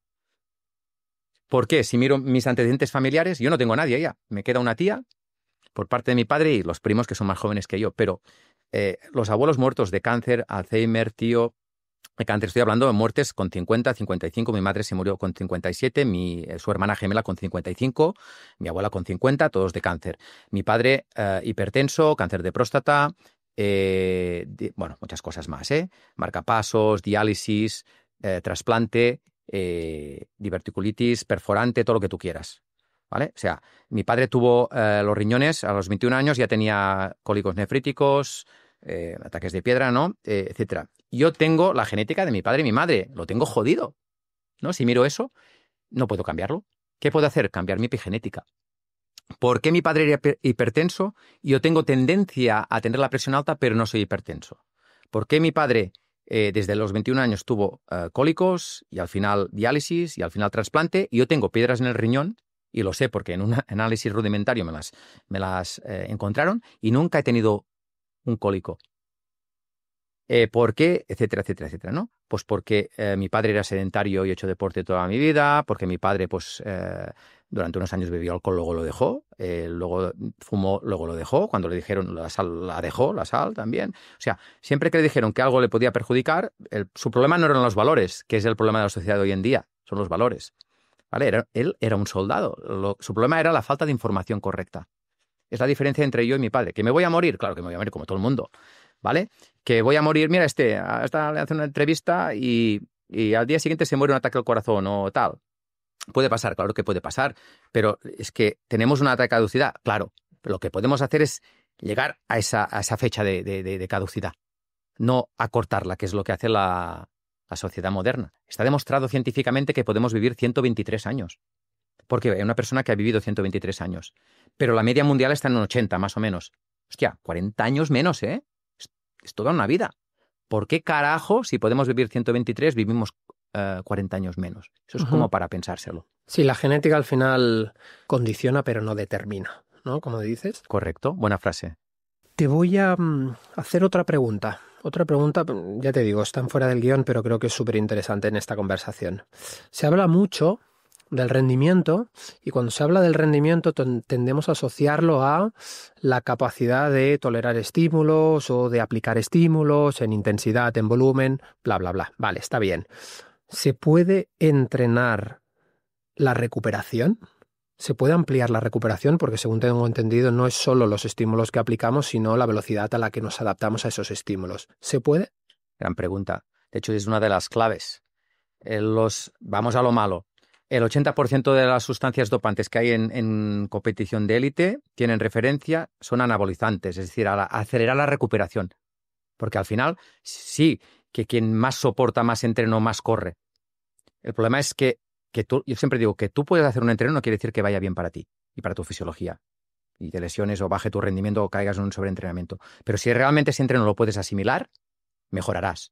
Ese entreno, no me gusta hablar de entreno, porque entrenamos 24 horas. La gente se piensa que es el entreno de pesas, de correr, de tal. No, entrenamos 24 horas, son estímulos constantes. ¿Vale? Cuando más capacidad tengas de asimilar ese entreno, más vas a mejorar y más vas a recuperar, ¿vale? Entonces, los atletas, los deportistas que tienen mejor capacidad de recuperación son los que tienen mejor capacidad de desinflamación. Volvemos a lo mismo, inflamación sistémica. Capacidad para desinflamar, ¿vale? Y eso no te lo dan los antiinflamatorios, eso te lo quita los antiinflamatorios. Por ejemplo, por poner un ejemplo, que es una sustancia que muchos deportistas abusan constantemente. Y ahora con este deportista que ganamos la Garmin, él se fue de vacaciones y le dije, bueno, voy a hacer esto, y tal, y quizá no sea lo más adecuado. Pero bueno, yo te lo respeto, ¿no? Pum, salió una molestia / lesión. pero iba muy suave ya, pero tu especialidad es esta, entonces tú, si estás, ya sé que vas muy suave, pero son 17 horas de actividad, eso es muchas horas de neuroactivación, ¿vale? Que crea una fatiga a nivel neural y que luego puedes tener la molestia que te ha salido. Vale, nos ponemos a trabajar en la recuperación a tiempo récord, porque no sabía si podía hacer la carrera, la Olla de Nuria es una carrera muy conocida, en 2 semanas. Entonces, ¿qué recuperación tiene que hacer? Protocolos. Empezó y con la recomendación del fisio dije, no, yo haría esto otro. Está bien, según los estándares, pero más conservador todavía. O sea, yo que parezco radical y tal, pero es que a los 5 días era mucho más radical que el fisio, porque yo le estaba controlando la fisiología día a día, ¿vale? Y veía cuando su cuerpo respondía a los estímulos que yo le estaba dando. Ahora abrimos gas, ahora es adaptativo, venga, vamos a mejorar. Y me acuerdo de su frase que me dijo, joder, he aprendido, porque además este chico es entrenador también, muchas cosas contigo. Me has puesto en un estado de forma que nunca había estado. Estaba en el pozo profundo. Pero lo que más me está flipando es que a nivel de recuperación, de salir del pozo, de Return to Play, estamos a 10 pasos por delante de la otra gente. Es que es brutal. Primero, cómo me frenabas, luego cómo acelerabas el proceso y cómo voy a llegar a la carrera sin apenas haber hecho nada, no lo entiendo, ¿no? Siempre me lo suelen decir, no lo entiendo. Jaume Leiva, que es un atleta profesional, exatleta, que ahora se retiró, lo estuve ayudando los últimos años y con él, estamos hablando de un campeón de España de media maratón, que hace una media maratón, tú que ahora te gusta el correr, a 2:57, nivel olímpico, ¿vale? ¿De acuerdo? Entonces este señor, y hablo de él porque tengo su permiso, hay una gran amistad, lo conocí, fisiológicamente estaba reventado, estaba enfermo. Yo le dije, mira, Jaume es un tío muy humilde y muy inteligente. Y escucha, ¿no? Entonces, yo le dije, has hecho un gran trabajo, tú y tu entrenador, ahí están los resultados, pero tienes esta situación y hay que revertirla, ¿vale? Entonces, tú tienes que entender que estás enfermo y primero te tienes que curar. Luego, haremos un estímulo que ahora mismo te mataría o te pondría enfermo o te lesionaría, que te hará mejorar. Cuando digo estímulo, puede ser calor, ayuno. De hecho, este fue el que respondió también al ayuno. Vale, pasó de correr 220 kilómetros a la semana a correr 54. ¿Vale? Vamos a una carrera y quedó el tercer clasificado. El primero era una persona de etnia magrebí, marroquí, que era nacional marroquín, perdón, que tenía 27 minutos en el 10.000. O sea, cojo no era. ¿Vale? El segundo, Mario Mola, que quería batir el récord de Baleares en un circuito, con perdón de mierda, revirado, con curvas, con viento, un mal día para hacer una buena marca. Jaume se quedó a 10 segundos de su marca personal, hizo 29:15, 29:20. Bueno, el segundo era un tal Mario Mola, tercero Jaume, cuarto un tal Gómez Noya, no sé si alguien lo conoce, ¿no? Que ha quedado también igual que Mario, 5 veces campeón del mundo de triatlón y que es un tío que después de ir a 40 y pico en la bici, 40 kilómetros, se baja y hace un 10.000 a 29. ¿Vale? Y quinto, hay el actual campeón de España de esa época, en esa carrera, ¿no? El problema es que Jaume lo hizo corriendo 54 kilómetros por semana, cuando los otros estaban haciendo 150, 200 kilómetros, más bici, más natación los triatletas o 200 kilómetros los corredores. Entonces él me decía, y ahí le cambié los esquemas, me dijo, guau, Sergi, no lo entiendo. Si solo entreno 54 kilómetros por semana. Le dije, no, Jaume, cambia la frase. Solo corres 54 kilómetros por semana, entrenas 24 horas. Porque te cambia los ritmos circadianos, te cambia la gestión del sueño, gestión de las emociones, te cambia tu microbiota, te cambia el callo solar, te cambia la nutrición, te quita la suplementación, Y ahí al final es eso. Por eso es tan complejo entender y responder, ¿no? Una pregunta sí o no, blanco o negro. Tú lo sabes, eres especialista en respuestas largas como yo. Entiendo que también me has dicho que una de las claves de la recuperación es controlar la inflamación, ¿verdad? Totalmente. Para bajarlo a tierra, para dar un tip a las personas que nos estén viendo, ¿cuáles son los mejores antiinflamatorios naturales para no tener que recurrir a esos fármacos? Vale. Gran pregunta. Porque en general la gente lleva una vida inflamatoria y toma antiinflamatorios. Es así. ¿No es más fácil llevar una vida antiinflamatoria? No es más fácil. Por eso no lo hace la gente. Claro. Estoicismo. Claro. ¿Y eso qué quiere decir? Ejercicio físico a diario, pero correcto, a tu nivel.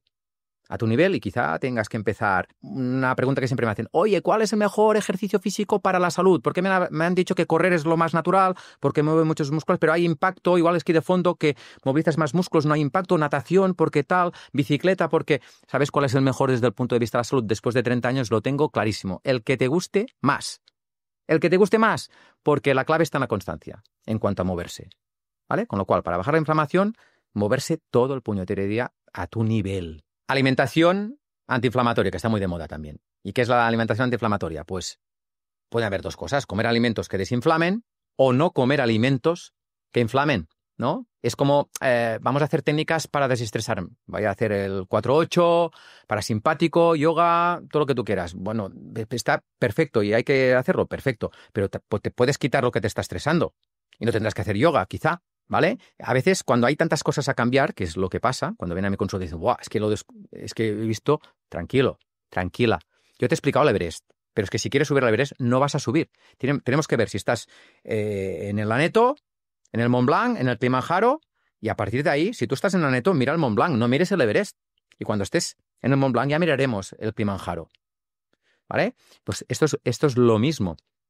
Alimentación antiinflamatoria. Quizás es más fácil quitar cuando hay tantas cosas que no añadir más cosas. Es que esto todavía me está estresando más. Al final muchos deportistas dicen: es que al final esto me estresa mucho. Bueno, porque no eres capaz de hacerlo y requiere mucho sacrificio y quizá no te han educado. Entonces hay que distinguir entre la población general o el que quiere ser campeón olímpico o curar un cáncer. Que, por cierto, el cáncer no se cura, el cáncer se previene.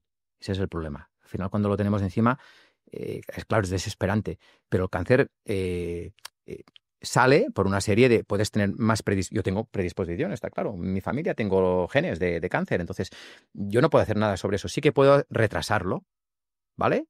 Llevando una vida antiinflamatoria, lo máximo antiinflamatoria posible, pues cuidando mi alimentación. Alimentación inflamatoria, todo el mundo sabe los alimentos, que si cúrcuma, jengibre, tal, todo lo que tú quieras, ¿vale? Luego, evitar alimentos inflamatorios. Ahí hay más discusión. Por ejemplo, sí, azúcares no. Grasas saturadas no, procesados no. Vale, perfecto. Pero luego entraremos, es que tú defiendes la dieta tal, que si carne sí, que si carne no.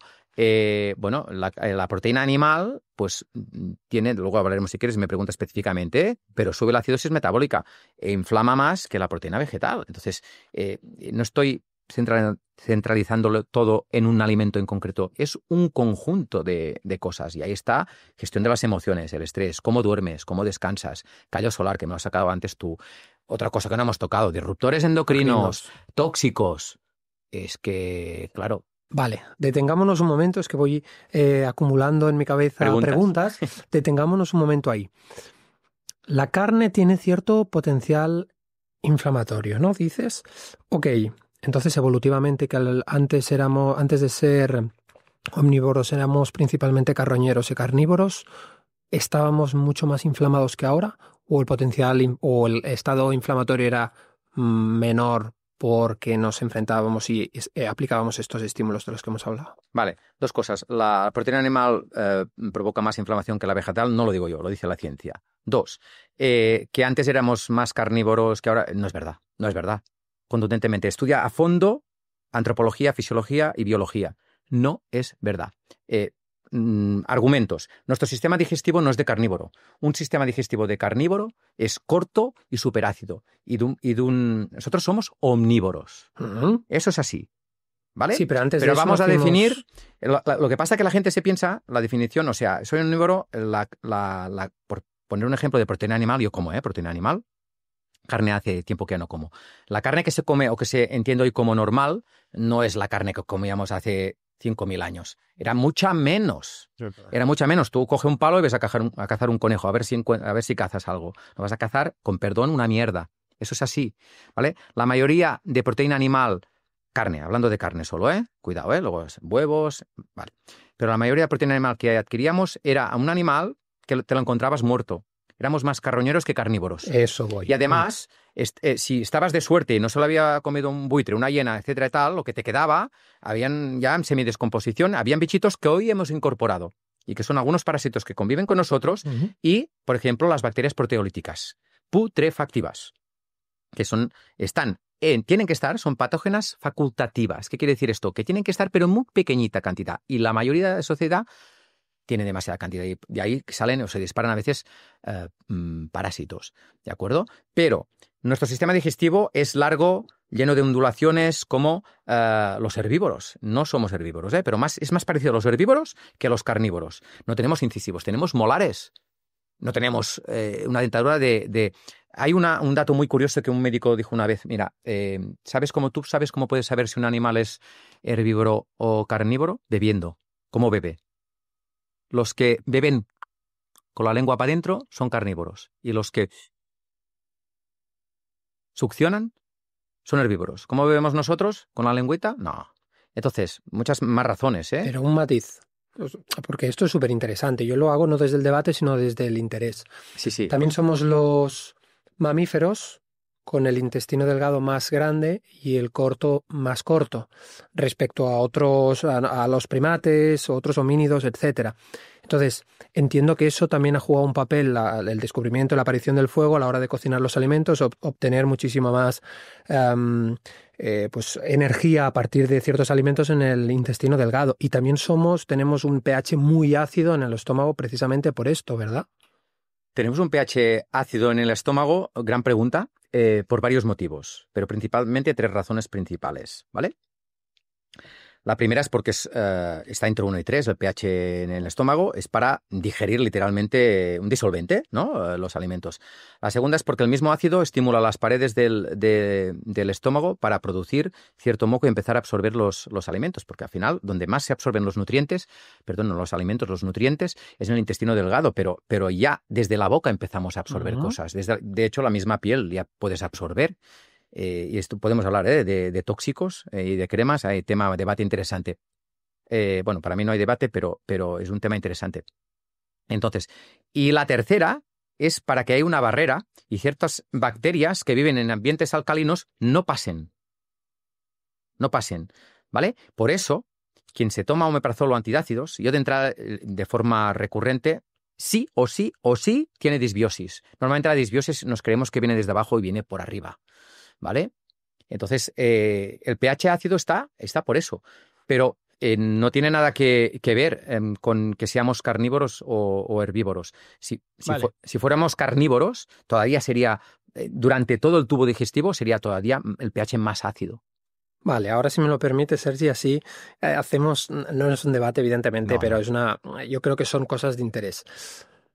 Entonces, ¿cómo explicas que la pepsina, que necesita un entorno ácido del estómago y es una enzima súper importante para descomponer las proteínas, justamente requiera un pH muy bajo, un entorno ácido para que el pepsinógeno se convierta en pepsina y una elevación del pH precisamente genere dificultades para absorber y digerir las proteínas? Es decir, ¿no te hace plantear, lo pregunto, ¿cómo lo ves? Sí, lo veo, que es que somos omnívoros, ¿vale? Y que parte de esa dieta hay una pequeña parte de proteína animal y que tenemos que estar preparados para digerirla, pero que no quiere decir que sea la principal.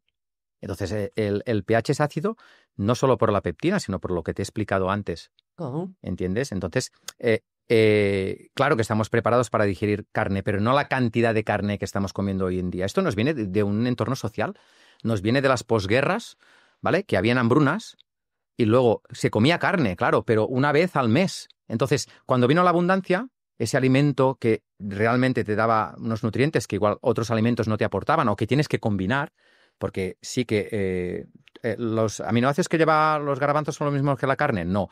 Los que llevan las lentejas, no. Y el arroz tampoco, pero si los combinas, tienes todos los aminoácidos. ¿De acuerdo? ¿En la carne tiene más variedad de aminoácidos? Perfecto, sí. Y yo igual soy muy guapo, pero luego maltrato a mi familia, ¿entiendes? Es decir, si cogemos solo lo bueno de las cosas y no nos quedamos con el efecto total que tienen, entonces es una visión sesgada de la realidad, ¿vale? Somos omnívoros, eso es una evidencia. Sí, eso sí. Yo no soy vegetariano. Bueno, no soy... No. Hablaremos de que la gente dice dieta vegana. No es correcto ese término. Es dieta plan base. Eso hay que decirlo también, ¿vale? Que a veces vegano es una filosofía de vida. Lo digo porque mi pareja es vegana y luego me va a reñir y en algún podcast se me ha escapado. Dieta vegana, ¿no? Entonces, no es un término correcto. Dieta plan base. Vale. ¿Es lo adecuado? ¿Estamos preparados para eso? Somos omnívoros. Pero si a mí me haces escoger, voy al extremo, ¿no? A la gente le gusta, que seguro que me lo ibas a preguntar, entre una dieta cetogénica basada en proteína, porque dieta cetogénica es que hay pocos hidratos, podemos subir las grasas o podemos subir las proteínas, pero que haya mucha proteína animal o dieta plan base, la segunda claramente. Aunque yo no soy partidario de ninguna de las dos. Utilizo estímulos. Y si me viene una persona, yo te he enseñado antes unas fotos un poco impactantes sobre mi padre, ¿te acuerdas? Cómo saqué unos bichos sin medicación brutales. 15 tenias. ¿Cómo lo hice? Matando de hambre los bichos. ¿Y qué comían estos bichos? Pues mi padre llevó una dieta plan base durante 4 meses.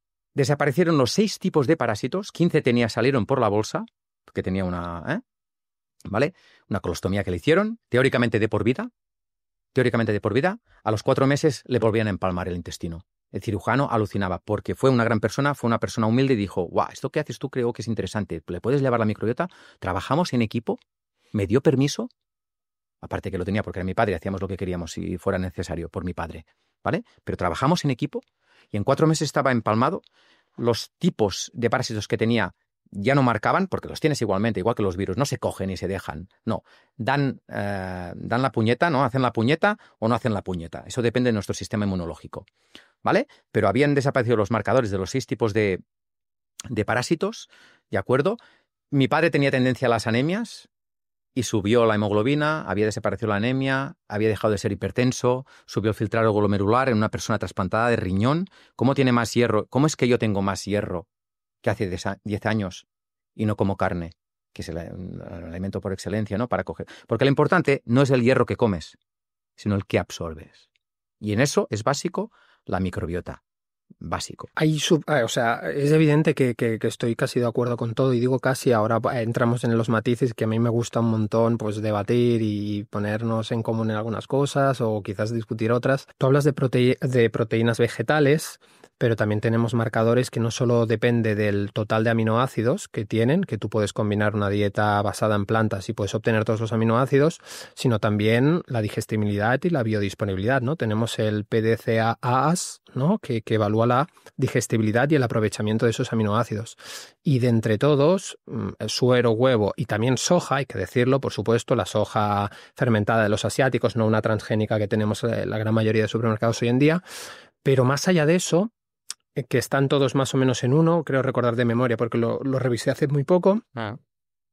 El resto de proteínas vegetales tienen una digestibilidad o un aprovechamiento inferior, ¿verdad?, a las animales. Claro, ¿qué es la disponibilidad? Porque al final, si entiendes como disponibilidad lo que se acaba absorbiendo y pasa al torrente sanguíneo y a partir de ahí se fabrican otras sustancias o tejidos estructurales, no solo estructurales porque las proteínas son básicas para todo y es que parece que diga proteína, no.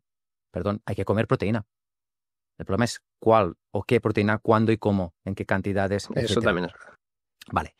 A partir de ahí, ¿qué quiere decir que es de más disponibilidad? Porque tú te puedes tomar la proteína de mejor calidad supuestamente, pero no tienes la microbiota mucolítica en condiciones, no vas a absorber nada. Nada. ¿Vale? Y esta misma proteína, que es teóricamente la más asimilable, si la consumes con exceso, ¿vale? Y ya no digo con exceso, lo que la gente cree que no es un exceso y es un exceso, estás perjudicando la microbiota mucolítica, que es la que absorberá estos nutrientes, o la que facilita, no es la que absorbe. Vamos a ser técnicos, o sea, comen el moco que hace que el epitelio, ¿no? La célula de la pared del intestino fabrique el moco juntamente al butirato, si no hay butirato, por lo tanto, tiene que haber otras bacterias que fabriquen butirato, que este butirato sea utilizado por la célula del epitelio intestinal y que fabrique el moco y realmente al final que se absorba juntamente con otros metabolitos. Pues todo esto lo destruye este tipo de proteínas si lo comemos en exceso, porque alimentan otras bacterias que son competencia de estas otras que fabrican el butirato o que se comen el moco. Con lo cual no vas a absorber por mucha biodisponibilidad que sea esa proteína. Yo no digo proteína animal cero, no, yo como proteína animal, por ejemplo. ¿Vale? Depende del contexto. A mi padre, ¿por qué le quité la proteína animal durante 4 meses? Porque eso alimentaba los parásitos. Claro, ahí también era la segunda. Es un contexto especial. Esa es la pregunta. Luego reintroduces, pero luego yo como, por ejemplo, huevos con mucha moderación, como pescado azul de pieza pequeña, ¿vale? para equilibrar y que haya la máxima absorción. Es decir, que una cosa no perjudica a la otra. Al final es un castillo de naipes que tienes que reequilibrar constantemente. Y eso es ser omnívoro en realidad. Porque la naturaleza, tú cuando te encontrabas carne en la naturaleza, muy de vez en cuando, era así. O sea, era así. Si hubiéramos comido carne constantemente, no tendríamos estos dientes ni este sistema. Con los cientos de miles de años hubiera ido cambiando nuestro sistema digestivo, como es el de los carnívoros. Sí, pero también hay registros relativamente recientes. Es verdad que hay registros, por ejemplo, del consumo de legumbres en sociedades ancestrales, porque lo he estado mirando, pero tampoco demuestran, o muchos estudios que al menos yo he leído en ese sentido, no demuestran que fuera tampoco la base. Hablo, por ejemplo, ahora de legumbres, ¿no? Las principales fuentes de proteína del reino vegetal. Entonces, ¿sabes lo que te quiero decir? Legumbres más posterior, después de que cuando nació la agricultura, pero es que ancestralmente comíamos raíces, fibra. Nosotros la fibra es lo que falta más en la sociedad. Sin duda, fibra. Indiscutible. Pero el punto es que evolutivamente el peso de la proteína animal, digo evolutivamente, no estamos hablando de salud, el peso de la proteína animal era superior al de la proteína vegetal. Hasta, de hecho, las legumbres nos permitieron almacenar recursos para periodos de hambruna y yo no soy antilegumbres, por favor, ni antidieta. No, ni yo o sea, tampoco. que no se entiende, estamos debatiendo.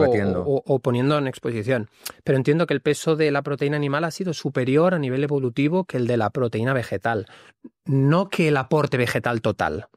¿Me explico? Pero es que antes no hacía falta tanta proteína como ahora, porque no estábamos en la sobreabundancia y los seres humanos eran mucho más eficientes. Y se dice 2 o 3 gramos por kilogramo. Y tú ves una persona que vive en África que apenas come proteína animal y de ahí queda embarazada y sale un niño. ¿Cómo coño se hace si teóricamente no está comiendo la proteína adecuada? Aparte de casos de desnutrición, obviamente, que es pero habría que ver que es realmente una caquexia real y que es una ineficiencia. Porque somos ineficientes. Y además aquí se une un concepto que no sé si habrás tocado en algún otro podcast, pero esto también es súper complejo y fascinante al mismo tiempo, que evolutivamente el ayuno era un hábito inherente en nuestra biología y durante el proceso de autofagia se reciclan componentes intracelulares que hacen que se reduzca la necesidad de proteína total. Primero eso. Segundo, desaparecen posibles células que pueden ser tumorales, con lo cual es salud. De hecho, hay estudios... Fíjate qué radical, que donde hay más en la población, que proporcionalmente hay más centenarios en los campos de concentración. O sea, que había ayuno forzado. Es donde se ha visto poblaciones que hay más centenarios. Pero no, es que claro, los que sobrevivieron genéticamente eran... No, contando los que se murieron, los que sobrevivieron. En total es donde hay más centenarios. ¿Vale? Eso es para pensar también.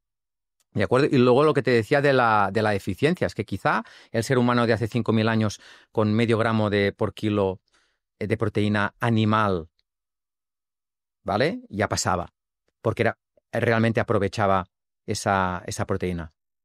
También es cierto, es que son temas súper fascinantes. Por el tema coloquial. Me encanta que podamos hablar de estas cosas abiertamente en esta conversación, porque también...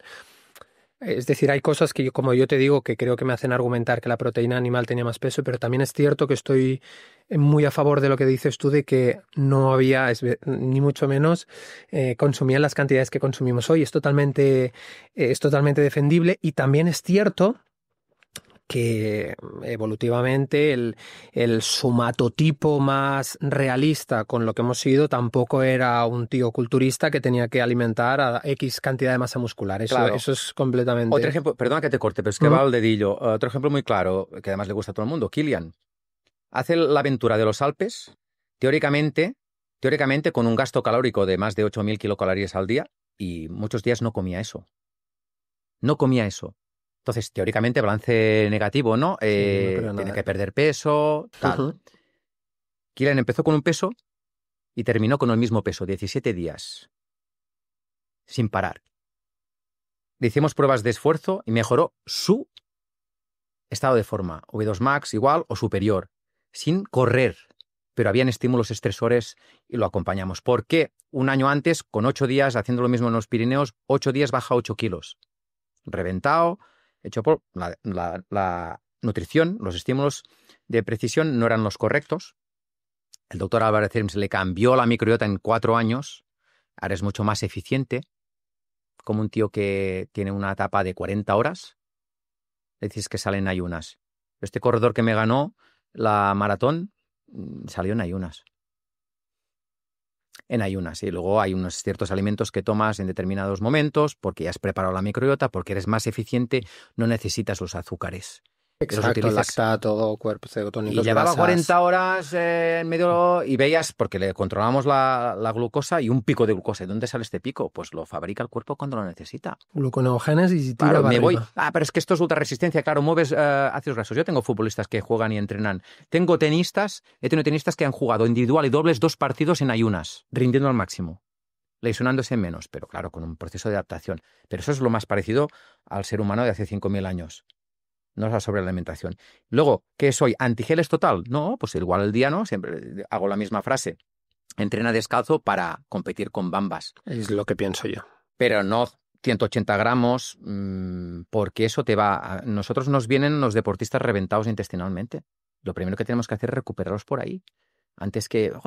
hipertermia, hipoxia, ya, pero es que esto inflama. Y ya estás muy inflamado, tienes la copa llena. Entonces, primero que vaciar la copa. Hay que restablecer la salud sistémica. En eso es a lo que yo me dedico. Pues precisamente como te dedicas justamente a estos estímulos, vamos a unir 2 cosas que hemos hablado en este podcast y me vas a decir cómo pegan, porque es uno... Te voy a hacer una pregunta que es de interés general y creo que también es, bueno, incluso para mí a nivel profesional. Si un atleta después de cualquier tipo de ejercicio físico, independientemente de duración, independientemente de si más muscular o cardiovascular, lo que sea, después de cualquier ejercicio físico sabemos que hay ciertas adaptaciones a corto plazo de la exposición al frío en la recuperación y, por ejemplo, corrígeme si me equivoco, pero los estudios, la mayoría indican que frío inmediatamente después de una sesión puede ser interesante cuando justo se va a competir al día siguiente para facilitar y acelerar esa recuperación, pero contraproducente cuando buscamos ciertas adaptaciones. ¿Qué piensas tú? Correcto, en este caso. Al final, ¿por qué utilizas el frío? Tiene muchos beneficios, igual que el calor, para la salud y el rendimiento. Yo no distingo entre salud y rendimiento, para mí es lo... Antes distinguía, ahora no, lo tengo clarísimo. Luego hablaremos de eso si quieres. ¿Vale? ¿Para qué lo quieres? Para mejorar la recuperación, entonces es una ayuda. Mejor, más natural que el antiinflamatorio, pero está inhibiendo tu potencial biológico. Otro concepto del doctor Álvarez Herms. ¿Vale? ¿De acuerdo?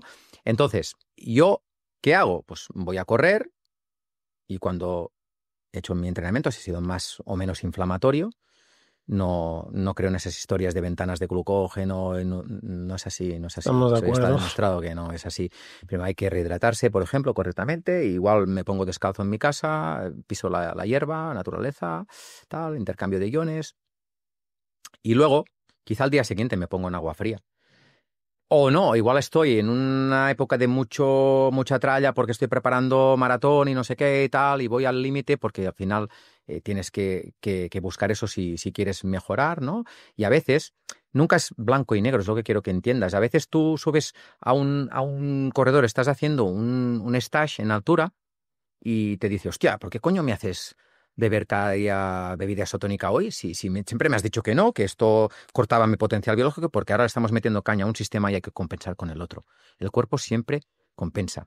Y tú, que eres muy bueno en analíticas, sabrás que hay valores convencionales y valores funcionales. Y que los asteriscos nos sirven, iba a decir para una mierda, pero no puedo decir palabrotas de aquí en medio de la audiencia. Está bien que menciones esto, sí. ¿Vale? Porque eso es así, o sea, si tú coges el ejemplo que siempre pongo, porque lo entiende todo el mundo, el ejemplo de la ferritina, que antes hablábamos también, cambia según los laboratorios, pero va de 10 a 300, que es lo mismo que decir que todo vale. Y te dicen que un tío que está a 9 tiene que tomar una pastilla, el que está a 12 no, perdona. Y el que está a 12, el que está a 20 y el que está a 30, y hay estudios que demuestran que esa persona que está a 30, que teóricamente está muy bien, va a tener que tener problemas en el metabolismo del hierro seguramente en 2-3 semanas, a no ser que nos anticipemos con estímulos de precisión, que pueden ser de nutrición. La hipoxia, lo que decíamos, bueno o malo, te puede curar o te puede matar. La hipoxia te puede llevar a una anemia de narices y yo he curado anemias con hipoxia. Con otras dosis. Totalmente. ¿Vale? Despertando una necesidad, activación de la lepidina, le cuelas ciertos nutrientes, vasodilatación, luego el hierro, combinado con ácido. Pero es que tiene todo el sentido. Es que claro. Si estudias fisiología tiene todo el sentido estimular la eritropoiesis y mejorar la producción de glóbulos rojos. Es que tiene todo el sentido. ¿Vale? Pero no puedes someter a alguien a un estímulo que ya tiene la copa llena y ese estímulo le va a hacer rebozar. Una vez me vino un campeón de España de 1500 y me dijo, quiero hacer una stage en altura. Yo le hice unas pruebas patentadas por el doctor Álvarez también, la CIMO, ¿vale? Donde miramos los puntos. ¿Qué te limita a ti a la hora de rendir al máximo? Vale, tu cuello no hace falta que hagas un stage. No, ¿por qué quieres hacer un stage? Es un tío de mucho nivel, ¿eh? Porque Ingebrigtsen lo hace. Digo, mira, en el mundo como mínimo hay 200 tíos que genéticamente son mejores que tú. Si haces lo mismo que ellos, nunca les vas a ganar. Tienes que hacer algo distinto y que sea legal, por supuesto. Vale, sí, claro. Porque si no, nos vamos a lo que yo no soy partidario. Vale, entonces, a partir de allí, tu problema, no te gastes 700 pavos para hacer que tío te haga unas recomendaciones para tal. Con este aparato de 45 euros lo tienes solucionado, porque tu cuello de botella está en la captación, ¿no? En tu musculatura respiratoria, ¿no? Bueno, aún así quiso hacer el stage, yo tapando agujeros porque, bueno, teníamos que corregir el entreno que para mí no era adecuado, pero como no lo podía llevar todo, ¿y esto por qué lo hago así? ¿Y hoy por qué baja intensidad? ¿Y ahora por qué me haces hacer sprints? ¿No? Porque no interviene el metabolismo del oxígeno. ¿Pero cómo que no? Si hago entreno de alta intensidad y esto que hay mucha hipoxia, bueno, no, es complicado para una persona que no domina la fisiología, ¿no? Pero baja del stage. Y estamos hablando de una persona que es típico en los 1500istas, hacer un test que es un 1000 a fondo, recuperar X tiempo y un 500 a fondo. ¿Vale? El tío tenía 1,24 en un 1000. Ay, perdón. Lo hizo a 2,24. 2,24, ¿eh? Tenía de marca. Eso es, es descomunal. Para la gente que nos está viendo y no sabe números, eso es estratosférico. Estratosférico, vale. 1,24 que es estratosférico, en un test hizo 1,21. Un tío de élite que tú sabes que cuanto más corres, más difícil es mejorar, bajó 3 segundos, 1,21. Nos quedamos casi, creo que 3 o 4 segundos de récord de España al kilómetro en ese momento. En un entreno, en un puñetero entreno. Entonces le dije, bueno, ahora que te vuelves con tu entrenador tal, haz este tipo de apneas adaptadas de Wim Hof, hay que citar al autor, eran de Wim Hof, pero yo he adaptado algunas apneas especiales adaptadas porque mejoran pasos claves en el metabolismo del oxígeno, ¿de acuerdo? Haz estos estímulos, vienes un día aquí y tal, para que tu cuerpo se piense que todavía estás aquí arriba, eso es lo importante, y mantengas estas respuestas adaptativas que hemos creado, no adaptaciones. Eso no es cierto, esa palabra está mal utilizada y hablamos de adaptaciones y eso es un cambio epigenético muy importante que no. La mayoría hacemos respuestas adaptativas. La mayoría de entrenadores hacen picos de forma que luego si no mantienes el estímulo vuelves donde estabas, que es lo que son los stage de hipoxia de un mes perfecto. Vas a estar un mes, si lo aciertas, ¿vale? Y le dije, ¿haz esto? No lo hizo, entonces el test fue brutal, pero luego vinieron los resultados que igual no eran tan buenos. Yo no le llevaba el entrenamiento, pero bueno, lo típico, oye, y esto no puede ser la suplementación, ¿qué tal? Que tengo que volver a tomar y esto. Pero si hace 4 meses que te lo he sacado, has conseguido tu mejor forma de tu vida, mejor test de tu vida, ¿entiendes? Al final los grandes campeones nunca miran para afuera. Una cosa, ¿Kilian es un ser extraordinario? Sí, pero no en su genética. Es extraordinario de aquí arriba. Es extraordinario porque siendo el mejor de la historia y podía ir de sobrado, te escucha. Es humilde. Sabe dar las gracias. Y cuando la caga, cuando algo va mal, no dice, oye, esto que me has hecho, dice, se mira él mismo. Hostia, creo que me he equivocado en esto, en lo otro y tal. Y eso hay pocos deportistas que lo hacen. Para mí, en eso sí que es extraordinario. Una pregunta, venga, vamos también meternos en Kilian. El otro día fuera de cámaras te he compartido 3 campeones del último Ironman olímpico que utilizaban hasta 180 gramos de carbohidratos por hora, que me parece una salvajada. Tú que has podido trabajar con Jesús y con Kilian, ¿él necesita esas cantidades tan estratosféricas de glucosa por hora para rendir a ese nivel? No, ni mucho menos. Ni mucho menos, no tiene nada que ver. Es que no, al contrario. De hecho, alguna vez ha tenido algún problema precisamente por intentar realizar pautas no tan bestias, pero que se acercan más a esto. Entonces, no es así. Y de hecho, entre tú y yo, algunos de estos campeones nos han venido a ver por problemas intestinales. Y luego tuvimos que arreglarlos, corregirlos y luego han vuelto a ganar, pero volverán donde estaban si siguen así. Porque es que es de cajón. O sea, y si no, de aquí a unos años, diabetes preadquirida o cáncer de colon, como muchos. Porque es así. O sea, eso es como, te lo decía antes fuera de cámara, creo, Si tú metes caruseno en tu motor de tu coche, va a correr más hoy, seguro. Pero eso es pan para hoy, hambre para mañana. Es decir, estudios que de aquí a 5 años, ¿qué le pasa al motor de tu coche si cada día le metes caruseno, que va a reventar? Y Claro. nosotros tenemos un motor que no podemos cambiar, como el de un coche. Entonces hay que cuidarlo, ¿vale? Que tú el día D puedes rendir un poco más. Bueno, es discutible, depende de cómo tengas tu fisiología. Si está especializada en el hidrato de carbono, en azúcares simples, sí, claro, necesitas tu gel, porque es lo único que para que tu cuerpo está preparado, porque lo has entrenado para eso, pero es un sobreentrenamiento. Te estás limitando, estás perdiendo flexibilidad metabólica. Entonces, y aparte estás enfermando a medio y largo plazo. Receptores insulínicos, enfermedades metabólicas, cáncer de colon, diabetes preadquirida.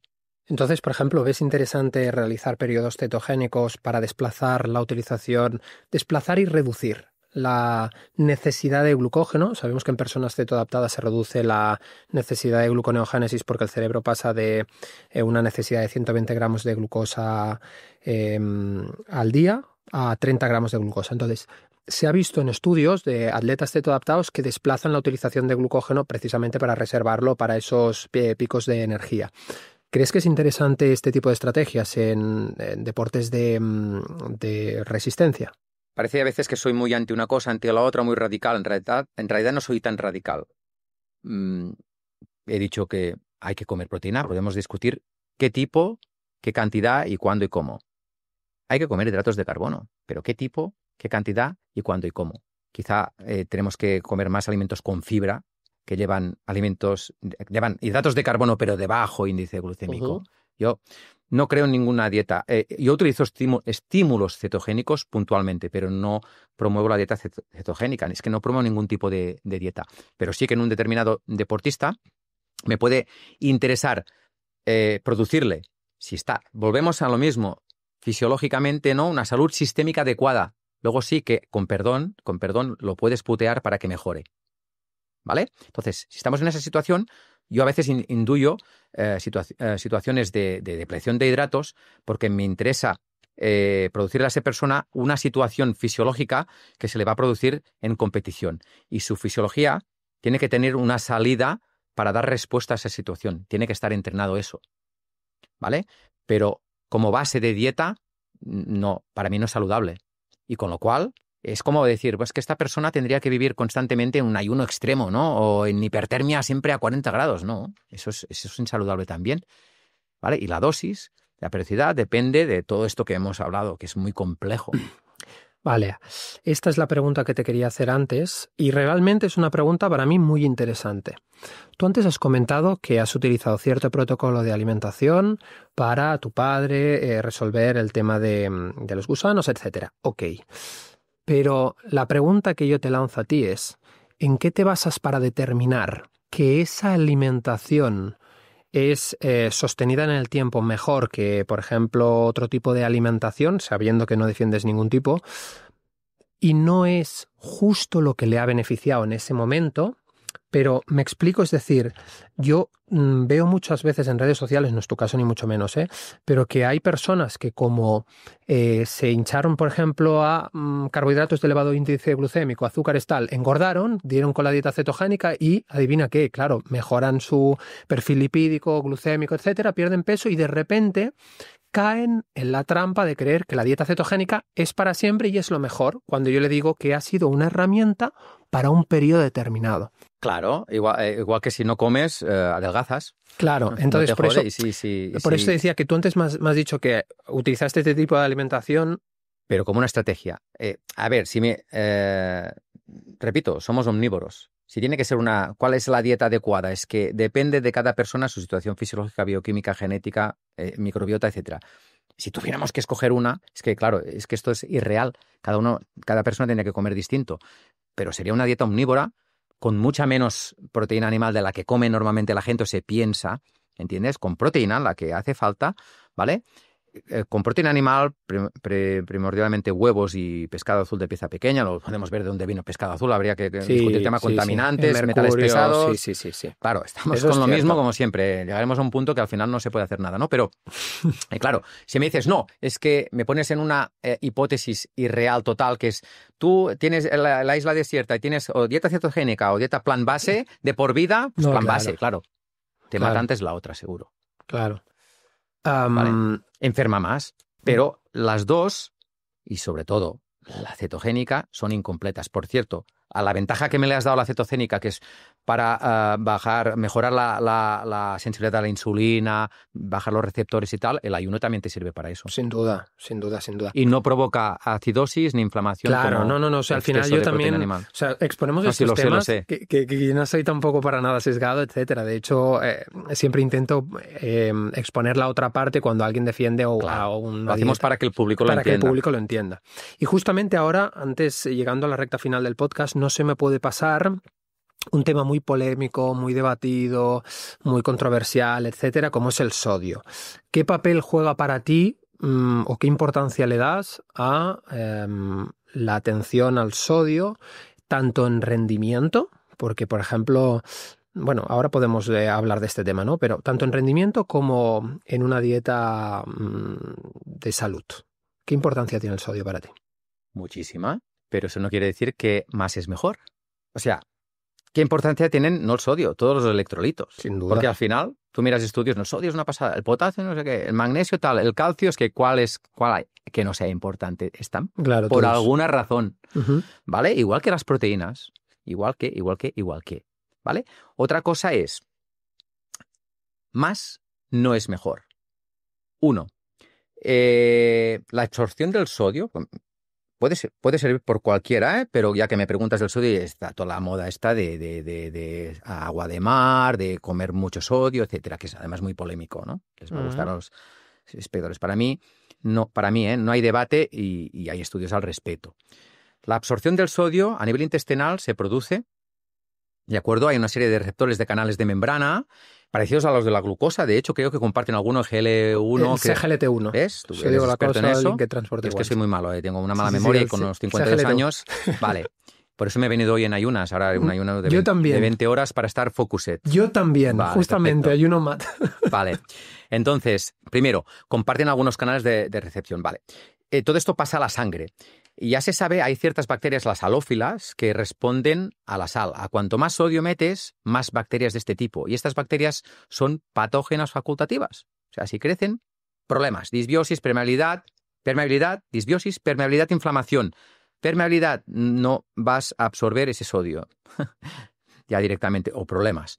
2, si no tuviéramos la capacidad o necesidad de excretar el sodio cuando nos sobra o reabsorberlo cuando nos falta, no existirían los riñones. Los riñones, igual que el hígado, está por alguna razón. Si pudiéramos acumular todo el sodio y cuanto más mejor, no habrían riñones. El riñón está precisamente para regular la cantidad. Más no es mejor, ¿vale? Y por eso yo trabajo a veces pues con umbrales al límite inferior, ¿no? Para hacer más eficientes los riñones. ¿De acuerdo? Si tú los sobreestimulas desde el punto de vista del exceso, a largo plazo vas a tener problemas. ¿Por qué? Porque en la naturaleza el exceso de sodio no existía. Los seres humanos no bebían agua del mar. No somos peces ni somos anfibios. No tenemos branquias, tenemos pulmones y tenemos riñones. Y eso está por alguna razón. 3, el sodio a nivel celular, ¿vale? A nivel extracelular, la cantidad de sodio es superior a intracelular. Sin duda. Sin duda, ¿no? Y el potasio, como tú sabes, a la inversa. Por eso existe la bomba sodio-potasio, ¿vale? Cuando tú sobrecargas, ¿vale? A nivel extracelular, la cantidad de sodio, que eso es lo que pasa con estas dietas, bueno, con estas pautas de hidratación con mucha sal, y hay que entrenar, ¿vale? Se produce una ruptura crónica del potencial de membrana. Y entonces se produce una deshidratación a nivel celular. ¿Dónde está la mayor reserva de agua en el cuerpo? Dentro de las células. ¿vale? Cuando hay esta descompensación, se altera el proceso de la bomba sodio-potasio y por un sistema físico, ¿de acuerdo?, de gradiente de concentración, tiene que salir agua de la célula para contrarrestar eso y produces una deshidratación. ¿Cuáles son las células que tienen más agua del cuerpo? Las musculares. Dime tú lo que va a pasar. Sin duda. Además, cambios en la osmolaridad precisamente para poder regular el sodio y los electrolitos en el plasma. Sí, sin duda. Entonces, con un estado de carencia muy bestia a nivel de... Pero es que, a ver, estamos en lo mismo. Yo no tomo sal. Yo me hago analíticas y tengo perfectos los niveles de tal. No tengo rampas, no tengo contracturas. Si una persona que vive constantemente con bebidas isotónicas y tal, le quitas eso de golpe y porrazo, claro que va a tener rampas al principio. Porque está dependiendo de una ayuda externa. Bueno, yo te digo que también justamente habré estimulado, estos son fricadas, ¿no? Pero habré entrenado lo suficiente el sistema renina-angiotensina, aldosterona y la vasopresina, porque yo hoy he ido a hacer 16 kilómetros corriendo en ayunas, no he bebido, estoy aquí y no me ha pasado absolutamente nada. Ningún tipo de rampa. O sea, es que es súper interesante tener ponentes y expertos como tú, porque por primera vez estoy como un niño en un chiqui park donde podemos hablar de muchas cosas sin sentirme raro. Pues te agradezco el comentario. Antes de finalizar, llevamos ya un rato largo de podcast, hemos tratado muchísimos temas, muchos han surgido de forma espontánea, pero quiero agradecerte, Sergi, la labor divulgativa que haces. Quiero que también la gente, dejaré tus redes sociales en la descripción del podcast. Quiero darte las gracias por haberte tomado la molestia en venir directamente y expresamente hasta aquí, haber encontrado ese ratito de tu tiempo. Y por favor, sigue divulgando, sigue ayudando a las personas a mejorar su salud de forma sistémica, que realmente en este mundo de sobreinformación hacen mucha falta perfiles como el tuyo. Bueno, yo agradezco muchísimo, primero, este comentario, segundo, haberme invitado. Creo que quien hace un trabajo espléndido de divulgación eres tú, no yo. No soy divulgador, ahora estoy empezando, hace 3 meses que estoy en redes. Me gusta divulgar, por supuesto, soy profesor también, entonces el hecho de transmitir, de educar un poco es lo que creo que falta, ¿no? Lo que se está perdiendo para mí, salud, lo digo, es estoicismo, ¿vale? Y los valores del esfuerzo y sacrificio es lo más importante, lo que se está perdiendo, porque en realidad todo el mundo podría ser mucho más o estar mucho más saludable, pero no es fácil, buscamos la solución. Entonces, darte las gracias por invitarme, punto 1, y punto 2, felicitarte por tu podcast, tus redes sociales, porque realmente es un podcast distinto a los demás, hay un nivel superior y uno, sé que muchos, pues el lenguaje, ¿no? Muchas cosas no las van a entender, pero yo creo que tu audiencia en ese sentido está más educada, ¿no? Y podrá entender muchas cosas de que quizá en otro podcast pues tengas que estar bajándolo más a lo terrenal, traduciendo, etcétera, que también va bien, porque si al final la población en general no se la va educando y hay esa sobreinformación que tú dices y es un problema porque hoy hablábamos de los vendehumos, ¿no? Gente que no tiene formación o que... Para mí hay una cosa que es peor que no saber nada, que es saber un poco. Es una frase que repito mucho. Eso es porque te lees un libro de algo y te crees que ya, y no es así. No es así, son muchos años y no lo digo por mí, lo digo también por ti o por... pues al final el público en general, si no tiene la educación nutricional, fisiológica, tal, no sabrá distinguir entre una persona como tú y un vendehumos. Verá una discusión entre 2 expertos y no es así. Ese es el gran problema, ¿no? Por eso el problema de la sobreinformación. Pues lo dicho, muchísimas gracias a ti, muchísimas gracias también a todos vosotros que habéis llegado hasta el final de este podcast. Por favor, dejadme vuestros comentarios, vuestras impresiones en los comentarios de este podcast y también si tenéis alguna pregunta interesante que queráis que le transmita a Sergi, más allá de sus redes sociales, pues también por favor ponerla y bueno, muchísimas gracias en definitiva por haberos quedado hasta aquí. Gracias también a Ansquare por ofrecerme el espacio, gracias también por ofrecerme a los técnicos, por todo el apoyo que están dando al programa y una vez dicho esto, ahora sí, nos vemos como siempre en el próximo episodio. Hasta pronto.